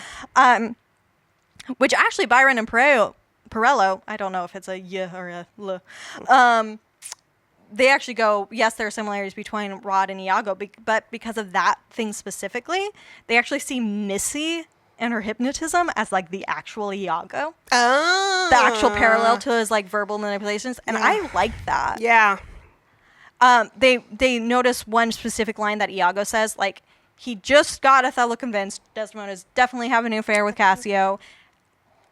Othello falls into this trance state, the seizure, whatever it is. And Iago says, work on my medicine work. Fully aware that he is the one who has caused this trance. Mm-hmm. Like, he has done this, you know? And like that language of medicine. Mm-hmm. And they also quote a number of different scholars who have viewed Iago as like a therapist trying to ruin their patient or as a hypnotist. As a bad therapist, as which like Missy doing the opposite. is. Yeah. And like this also kind of ties to how Rose is also a verbal manipulator, and also like just the general her fetishization of the black body. And they say, quote, the same thing you were talking about, quote, thus while Dean and Jeremy Armitage pose physical threats to the body of Chris, the white women ultimately manipulate and control the black mind. That's kind of what you're getting at. Yeah. But then JW goes on to talk about the role reversal in the final act. So our final act coming out of Rod and Iago's information. Chris was mirroring Othello, but JW argues that he switches to mirror Desdemona while Rose becomes our Othello, is how she says it. She says, quote, Chris and Desdemona become the hunted, and Rose and Othello become the hunter. And so Othello decides that he needs to kill Desdemona for her lies, and she's unfaithful, you know, and Rose this whole time, like she doesn't decide now, she's been on it this whole time that she's leading Chris to, if not his death, then a fate worse than death. His destruction. Right? Yeah. But we don't really find that out into the end. Yeah. Which I also then wonder if Rose isn't just being Othello, but actually also Iago at the end. Because she's really this whole time. Are all white people Iago? Maybe all white people are Iago. And also Rod. Yeah. But yeah, no, I mean, she's all the white people take turns being Othello. Right? Excuse me, Iago. Yeah. She's like hunting this person down. She's ruining their life. Yep. For no other reason than they have a black body. Yeah. And like Iago, she's the one who's feeding Chris lies and manipulating him throughout the story. So she could definitely be an Iago. Yeah, basically they could all be. Meanwhile, Chris is aware now that he needs to fight for his life and get out, while Desdemona is in a similar state that Chris was in, sort of like wondering why Othello is behaving weirdly and not being himself, you know, like what's going on? What's the truth? Am I being crazy and paranoid, or is there something bad going on? Until the point where she's ultimately killed by Othello. Yeah, because like heaven forbid they communicate. Yeah. And she says that the main difference is that Get Out has a happy ending. And Othello obviously is a tragedy, which maybe comes down to the difference between Rod and Iago. Was kind of my thought. Like, we have a good Iago and Rod. It's a happy ending because of Rod. Yeah. Because Chris is able to survive, kind of because he shows up. Just to go back to Byron and Perello, to quote them a little bit more, they actually specifically in their essay are kind of talking about the difference between horror and tragedy, like as genres. And they say, quote, the false messages, misreadings, and imagined evils that drive the tragic hero in Othello become actual violent realities in the modern horror of Get Out. The horror genre becomes then a medium in which the internal psychological suffering inherent in tragedy becomes externalized as the physical destruction of the body. So like, in other words, horror and tragedy, they're both reflecting our anxieties, but horror turns those anxieties into something physical, which also I think then turns into something that we can maybe fight, right? Which is how Chris can get his happy ending too. Yeah, like when it's physical, it feels... It's tangible. Yeah. Whereas, in the tragedy, it's more psychological. It stays in his head more. And his paranoia isn't true, you know? Later in the essay... It's paranoia. Yeah. Later in the essay, they write, quote, "The tragedy of Othello, therefore, is one based on misreading, suspicions that are wrong, but nevertheless acted upon, causing unnecessary suffering and death. The horror of Get Out, on the other hand, is based on suspicions that are correct, the racial anxieties voiced by Rod, but not acted upon quickly enough, leading to physical pain and death," right? Chris doesn't get out right away, even though he's paranoid about it. Othello gets paranoid and immediately acts, right? And then, because horror represents the actualization of the fears and that the tragic hero imagines and misinterprets, it's fitting that, quote, Chris's Rose is exactly the deceptive devil that Othello incorrectly fears his Desdemona to be. So, like, they have the same anxieties, Othello and Chris. Yeah. But only in Chris's case are those, like... justified. Yeah. He's very much right in his beliefs, and he ends up suffering physically in a way that Othello doesn't. Like, the only physical harm that Othello faces is at his own hands. Yeah, it's true. Right? Yeah. And so it's, like, kind of the difference of that abstract symbol of, like, Desdemona's handkerchief, right? What does that represent? Does that mean Walter gets to be Othello? Kind of. I'm going to get to that. Oh, okay. Oh, sorry. Yeah. No, I love it. Yeah. And it's like, yeah. So it's like an abstract symbol of, like, is she cheating or whatever, versus, like, a very tangible teacup that can, like, physically restrain Chris. Like, there are actual physical restraints going on versus these, like, hypothetical imagined things that are, like, keeping Othello in place. Yeah, like playing to his emotional insecurities. And then, okay, we finally get to talk about the strangulation. Because, like... Finally! Yes. I can't wait. Because, I mean, the main difference is that Chris doesn't go through with it, and Othello does. That's true. He starts, and then he... But the other main difference is that Chris is in the right. Yeah. And Othello is very much in the wrong, and how that changes our perception of what's going on. Yeah. And, like, I don't know. When I saw, I was just like, of course he has to strangle her. We have to get that Othello imagery. Yeah. We got to. Because this movie's like, Othello. But really what it is, it's sort of like a reclamation of Othello. Because, like we've been saying, Desdemona is wrong. And Othello doesn't, like, succumb to, like, playing by their rules. He doesn't become the savage beast, the physical beast that they want him to be. He doesn't go through with it. To prove them right about who he is. Yeah. Yep. And then there's something about the police lights acting as spotlights on them too, where it's like now they're back on stage, and now immediately Rose is back to playing the innocent, frail white woman, and he's the bloodiest murderer black man. Yeah. Which Rose assumes will play because she's assuming a white audience. Because it's probably always worked. Yeah. But she doesn't have a white audience. She has a black one. She's got Rod, and Rod is already not a fan of her. Yeah. Especially by this point. Yeah. I also want to say there was a footnote in the essay I was talking about where they say they talk about the strangulation of Rose and how it's like reversing the actual strangulation that Othello does go through with, which is a mistake, versus the one that Chris can't go through with, which is a good idea, you know.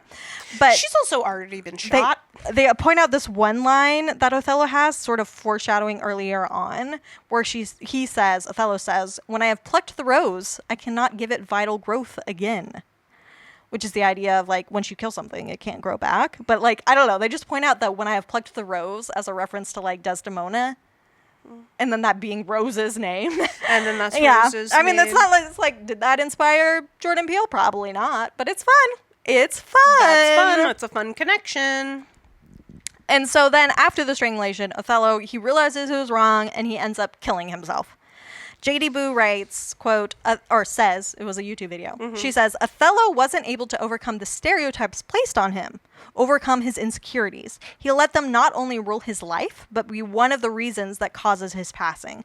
Versus Chris was able to overcome all of that and escape with his life. Rather than becoming another victim of police brutality or medical experimentation, Chris becomes the hero, seizing white villains and putting an end to the abducting and lobotomizing of black bodies." She ends by saying that you could argue that Chris's story ends the way it does because of Othello. I mean, like we were talking about the climate when Get Out premiered, like Jordan Peele nixed that original plan for him to end up in prison. Like, people just didn't want that. Weren't going to be able to handle it. But Othello, before he kills himself, that's what's going to happen to him too. Yeah. They're like, "We're taking you to jail." Yeah. And he's like, "Not if I kill myself first." So it kind of goes back, yes, it was because of Black Lives Matter and that current culture and stuff, but it's like, it's imagery that we've been seeing since the Renaissance, since Shakespeare, of like, yes, this black man does harm against a white woman and ends up in jail. And it's impacted the entire history of black people being represented in American horror films. Yeah. And this is where I started thinking about the Key and Peele skit that I made you watch before we started recording. Guys, you should watch it. It's so it's about Othello. I forget what exactly it was called. I can't believe I've never... Is it called, like, they did Othello like that? It's something about Othello. If you just search Key and Peele Othello. I can't believe I've never seen it There's before. so many fucking Key and Peele sketches. Yeah, they've got a couple seasons of that show. I mean, I definitely sat down and watched, like, full episodes, but often I would just watch skits on YouTube, you know, or whatever, you know, just get on a... Well, because they're, like, self-contained skits. Yeah, so they're great. Yeah. But they have one where two, like, quote-unquote more audience members come out, like, after the first half. Yeah, and it's intermission. So hyped for Othello. They're like, finally, a black hero. Yeah. Somebody of the, you know, darker complexion gets to be the hero. Who's your favorite character? Mine's Othello. Yeah, and they're like, he's going to kill all these villainous white people. It's going to be so good. Hellith, yes. And then, like, it jumps to them coming out of the finale of, you know, the final ending of the play. And them being like, oh, they did not do my man's Othello like that. Like, they're so upset about how it happened that Shakespeare killed off Othello, and, like, how it ends with them demanding that, like, Othello, that's Shakespeare. They find Shakespeare. Yeah, and they're like, no, you're writing a new story where the black person gets to be the hero, and, like, he writes a ye old version of Shaft. And it's so good, but I think it's also relevant, though, because it's, like, clear that Othello and, like, the tragedy of its ending is on Peele's mind, and it's specifically on his mind about, like, how that affects the black people watching Othello. Yeah. It's another fucking tragedy, and it's like, really? We're doing this right now? Again? Because representation matters. Yeah, and it's like the same way that the original ending of Get Out was sort of like, we don't need to do this right now. Let's just have the win. Like, we all know what reality we actually live in. Yeah, we just don't need to do this. And movies, you know, offer an escape from that in a way, so, like, can we just not? Yeah. Super, like, kind of off topic, side topic question. Yeah. I mean, how common is suicide in the works of William Shakespeare? I mean, yeah. It's definitely something that's done often in, like, an honorable way. Yeah. Or, like, you know, I did something wrong. But is Othello the only black Shakespearean character to kill himself? You know, I can't remember. There's only, like, 2 explicitly black Shakespeare characters that I can think of, like, prominent black Shakespeare characters. I'm sure. Well, you can argue with Caliban. You know, but he's definitely he's a racialized. He's a racialized other. Yeah. You know, but there's Aaron the Moor from Titus Andronicus. Okay. And he is explicitly the villain. Moors. Some more Moors. Yeah. He's the one who has the quote, "Villain, I have done thy mother." Nice. Yeah, which is always a favorite Shakespeare insult. But no, he is, like, very much, his goal is just to cause destruction and death and ruin for everybody. Like, he's very much a top rank evil guy. Like, he's on the level of Iago, where it's like he's evil for evil's sake. He's just so evil. But it's like a cartoon. Yeah. But it's like the other people who are evil like that is like this black guy, Richard III, who's like a disabled person, and Edmund the Bastard, who is a bastard. You know, like, the people who Shakespeare chooses as his, like, top tier villains, who are villains for villain's sake, are like, wow. Choices. Yeah. Meanwhile, Petruchio in Taming of the Shrew is never the villain. He's the funny guy. He's funny because it's a comedy, Katie. Yeah. Why aren't you laughing? Why don't you think it's funny? Shoot, what was I? I don't remember what happens to Aaron, though. It's okay. I haven't read This isn't Titus about Titus Andronicus. Andronicus. You like that one? Yeah. Titus Andromedon from Unbreakable Kimmy Schmidt. That's not what this is about. Yeah. Honestly, well, what the story of Othello makes me think of is, like, the way that, you know, minority groups internalize the hatred of themselves. Yes. Yeah. I want to end with talking about, I mentioned Vanessa Cordera at the beginning. She has an essay called Get Out and the Remediation of Othello's Sunken Place, Beholding White Supremacy's Coagula. That is very much about that. And she talks about, like, her main point is, like, she's the one who I found out about how some scholars talk about, like, the 3 problem plays of Shakespeare. Like, he has other plays that are problem plays because they're just, like, kind of bad, like, and hard to stage, like Cymbeline and shit. But problem in the sense of, like, in our current culture, how do you do this without recreating the racism? Without the anti-Semitism, the misogyny. Yeah. How do you do it? But, I mean, like, there's also an issue with Romeo and Juliet. Juliet's a child. Yeah. But that's an easy fix. You just cast age-appropriate And actually, the fact that actors. she's young is brought up in the play as, like, she's too young. She's a little young. Like, they actually mention it. You Oh, know? that's nice. Yeah, like at first her father's like, you don't have to get married yet. And then he fucking changes his tune. Yeah. Asshole. Patriarch. Well, I mean, like, the sooner she's married off, the less of a burden she is on him. Anyway. But anyway, Corradera talks about, she basically argues that Get Out offers a new lens through which we can interpret and reimagine Othello. It like gives us a way to stage Othello so that it doesn't have that. Not a problem. Yeah. Basically, she posits that through Get Out's central concepts of the quagga in the sunken place, concepts that explain the visceral threats of whiteness upon black individuals, the film articulates a racial framework that places blame for Othello's extreme responses not on his blackness, but rather on the physiological and psychological violence enacted upon him by white supremacy. What you were just saying. Like, it's not really... Like, yes, Othello is the one who does the ultimate acts of violence. He's the one who's the killer in the end. Kind of like how in Get Out, Chris is the one who's the killer in the end. He gets the body count. Yeah. You know? Especially the on-screen body count, because we don't see Georgina and Walter. That's true. We don't see that, yeah. And we don't technically see Andre either, but we see him get kidnapped. We know what's happening, Something happened, yeah. Something bad. So, yeah, and Corradera does this really interesting thing where she compares Othello to Georgina and Walter, like you were just saying with the suicide, right? Like Georgina and Walter, who are the help in the family, right? You know, Othello is also employed by white people.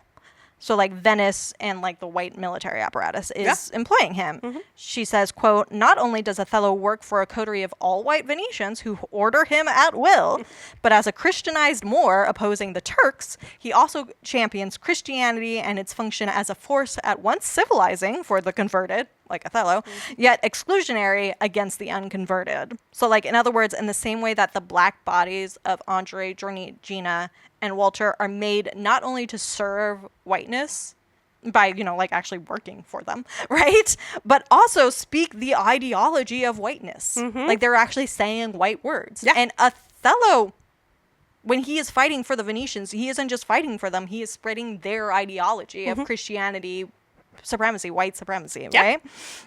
So it's in a way, Corradera argues he's experienced his own coagula, basically made into someone separate from his black identity and only able to exist in white society when he trains his brain to think, like, quote unquote, more white.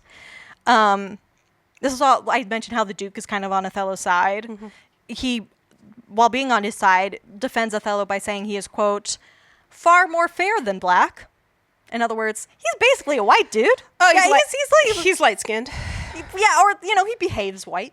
You know, he's like an Oreo, right? Isn't that like racist? He's one of the good ones. Yeah. And so then she argues that if we view Othello's suicide in the same light as Walter's, then it's no longer like the expected ending of a Shakespeare tragedy where somebody kills themselves, but instead it's Othello's final act of renouncing the service that he has done in the name of whiteness for whiteness and is choosing to free himself instead from like the white antagonists and their white prison. So yeah, her main point is that she sort of talks about how like we can do a staging of Othello where those microaggressions are as clear on the stage as they are in watching Get Out.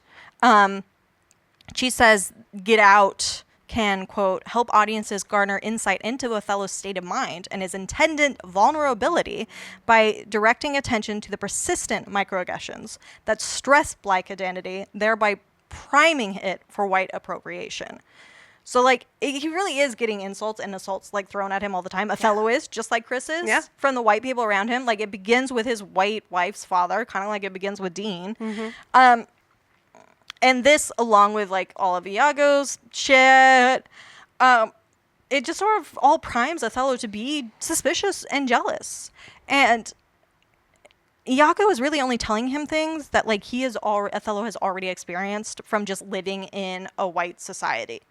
And it's all sort of, like, brittling his self-esteem. It's all breaking him down. It's all making him ready to expect the worst from his white wife. Not because of her, but because of who he is, that like she would only use him for his body, not because she loves him, because that's what Venice does. They use him as a soldier, not for his, you know, he's not allowed to still be a Muslim, you know, like he has to be Christian. Like they don't care about his ideas. They want his body. And then, like these microaggressions come even from the people who claim to be on Othello's side, just like from Rose. And like The Duke, like I said, calling him far more fair than black. Desdemona also has a few things where she's like, I love his honor and his virtue and the visage in his mind. In other words, not how visage means his face. Yeah, his face. Yeah. So it's like, I don't love how he looks, but how he is on the inside is sort of what she's saying. She's not saying I love him and, you know, all of his blackness and his identity and who he is. Every aspect of his black body. Right. Yeah, She's saying I love him in spite of his blackness. I love him because I see him as the white person that he is pretending to be to exist in this white society is really what she's saying. You know? Yeah. Like his outward appearance, like him, Desdemona and Othello kind of agree. His outward appearance doesn't match the like white guy he is inside. So it's all cool. Like that's kind of how he wants to be seen. And that's how she is choosing to see him. So, like, if we did a staging of this play that highlighted all of those little things that are said, that really highlight the stress and the paranoia, and just, like, how that disrupts your cognition when you undergo that amount of stress, it makes it hard for you to think straight. Trauma changes your brain. Yeah, and just how the stacking of those microaggressions, they're not micro. Yeah. Yeah. Yeah. And so, and then in that way, it doesn't become the common interpretation of the play where Othello's like the savage and all that's the really racist, which was probably, you know, obviously the intention. Like it's clear in Aaron too, that like Shakespeare's going off of, I don't know if Shakespeare ever met a black person. Maybe he did, but he's very much going off of this racialized understanding of like the Moor. Yeah. That's like based on like stereotypes at the time. Yeah. And like, if instead we can view it this other way of like this constant aggression against Othello, bringing him to his breaking point. Cordera says, the violation of Othello's well-being through microaggressions does not need to excuse his murderous reaction. However, it provides an additional impetus aside from jealousy, one that accounts for racism by placing the blame on whiteness instead of blackness. In this approach, Othello does not murder Desdemona because he is a black man who innately turns to violence. Rather, persistent racist interactions that take both psychological and physiological tolls on him as a black man trigger self-defensive violence. And the demon is white supremacy. Yeah, it's just another way of thinking about Othello where, that kind of unproblematizes it. By viewing it by giving it a black lens and the way that Get Out has a black gaze. Yep. You know, we can reimagine Othello and retell the story. Now I'm thinking about that Key and Peele sketch. Yes. Where they go up to some actor playing William Shakespeare. Yes. What is it? What he tries to like, I didn't pen it. Yes. It was Marlowe. And they're like, we do not purchase that. Yes. You tried to pull that with the Jews when you did The Merchant of Venice. So good. It's a really good sketch. Yeah, Everybody should watch it. Holy moly. But this has been Deep Thought Shallow Plots. Make sure you like and subscribe. Follow us on Instagram at Deep Thought Shallow Plots, all one word. Listen to us at all your favorite podcatcher sites and on YouTube. Thank you as always to sound guy Matt. Make sure you see his beautiful face on our Instagram page right now. He is the fairest of us all. Yes, next month we're doing it's a sort of transitional movie. Yeah. From Hot Possessions summer into fall time. Yeah. Where we'll do a bit of a possession movie plus school time. Back in horror. School horror. A beloved film, Jennifer's Body. So excited. Can't freaking wait. Talk about psycho-bisexuals. Oh, I can't wait. But until then, white girls, they'll get you every time.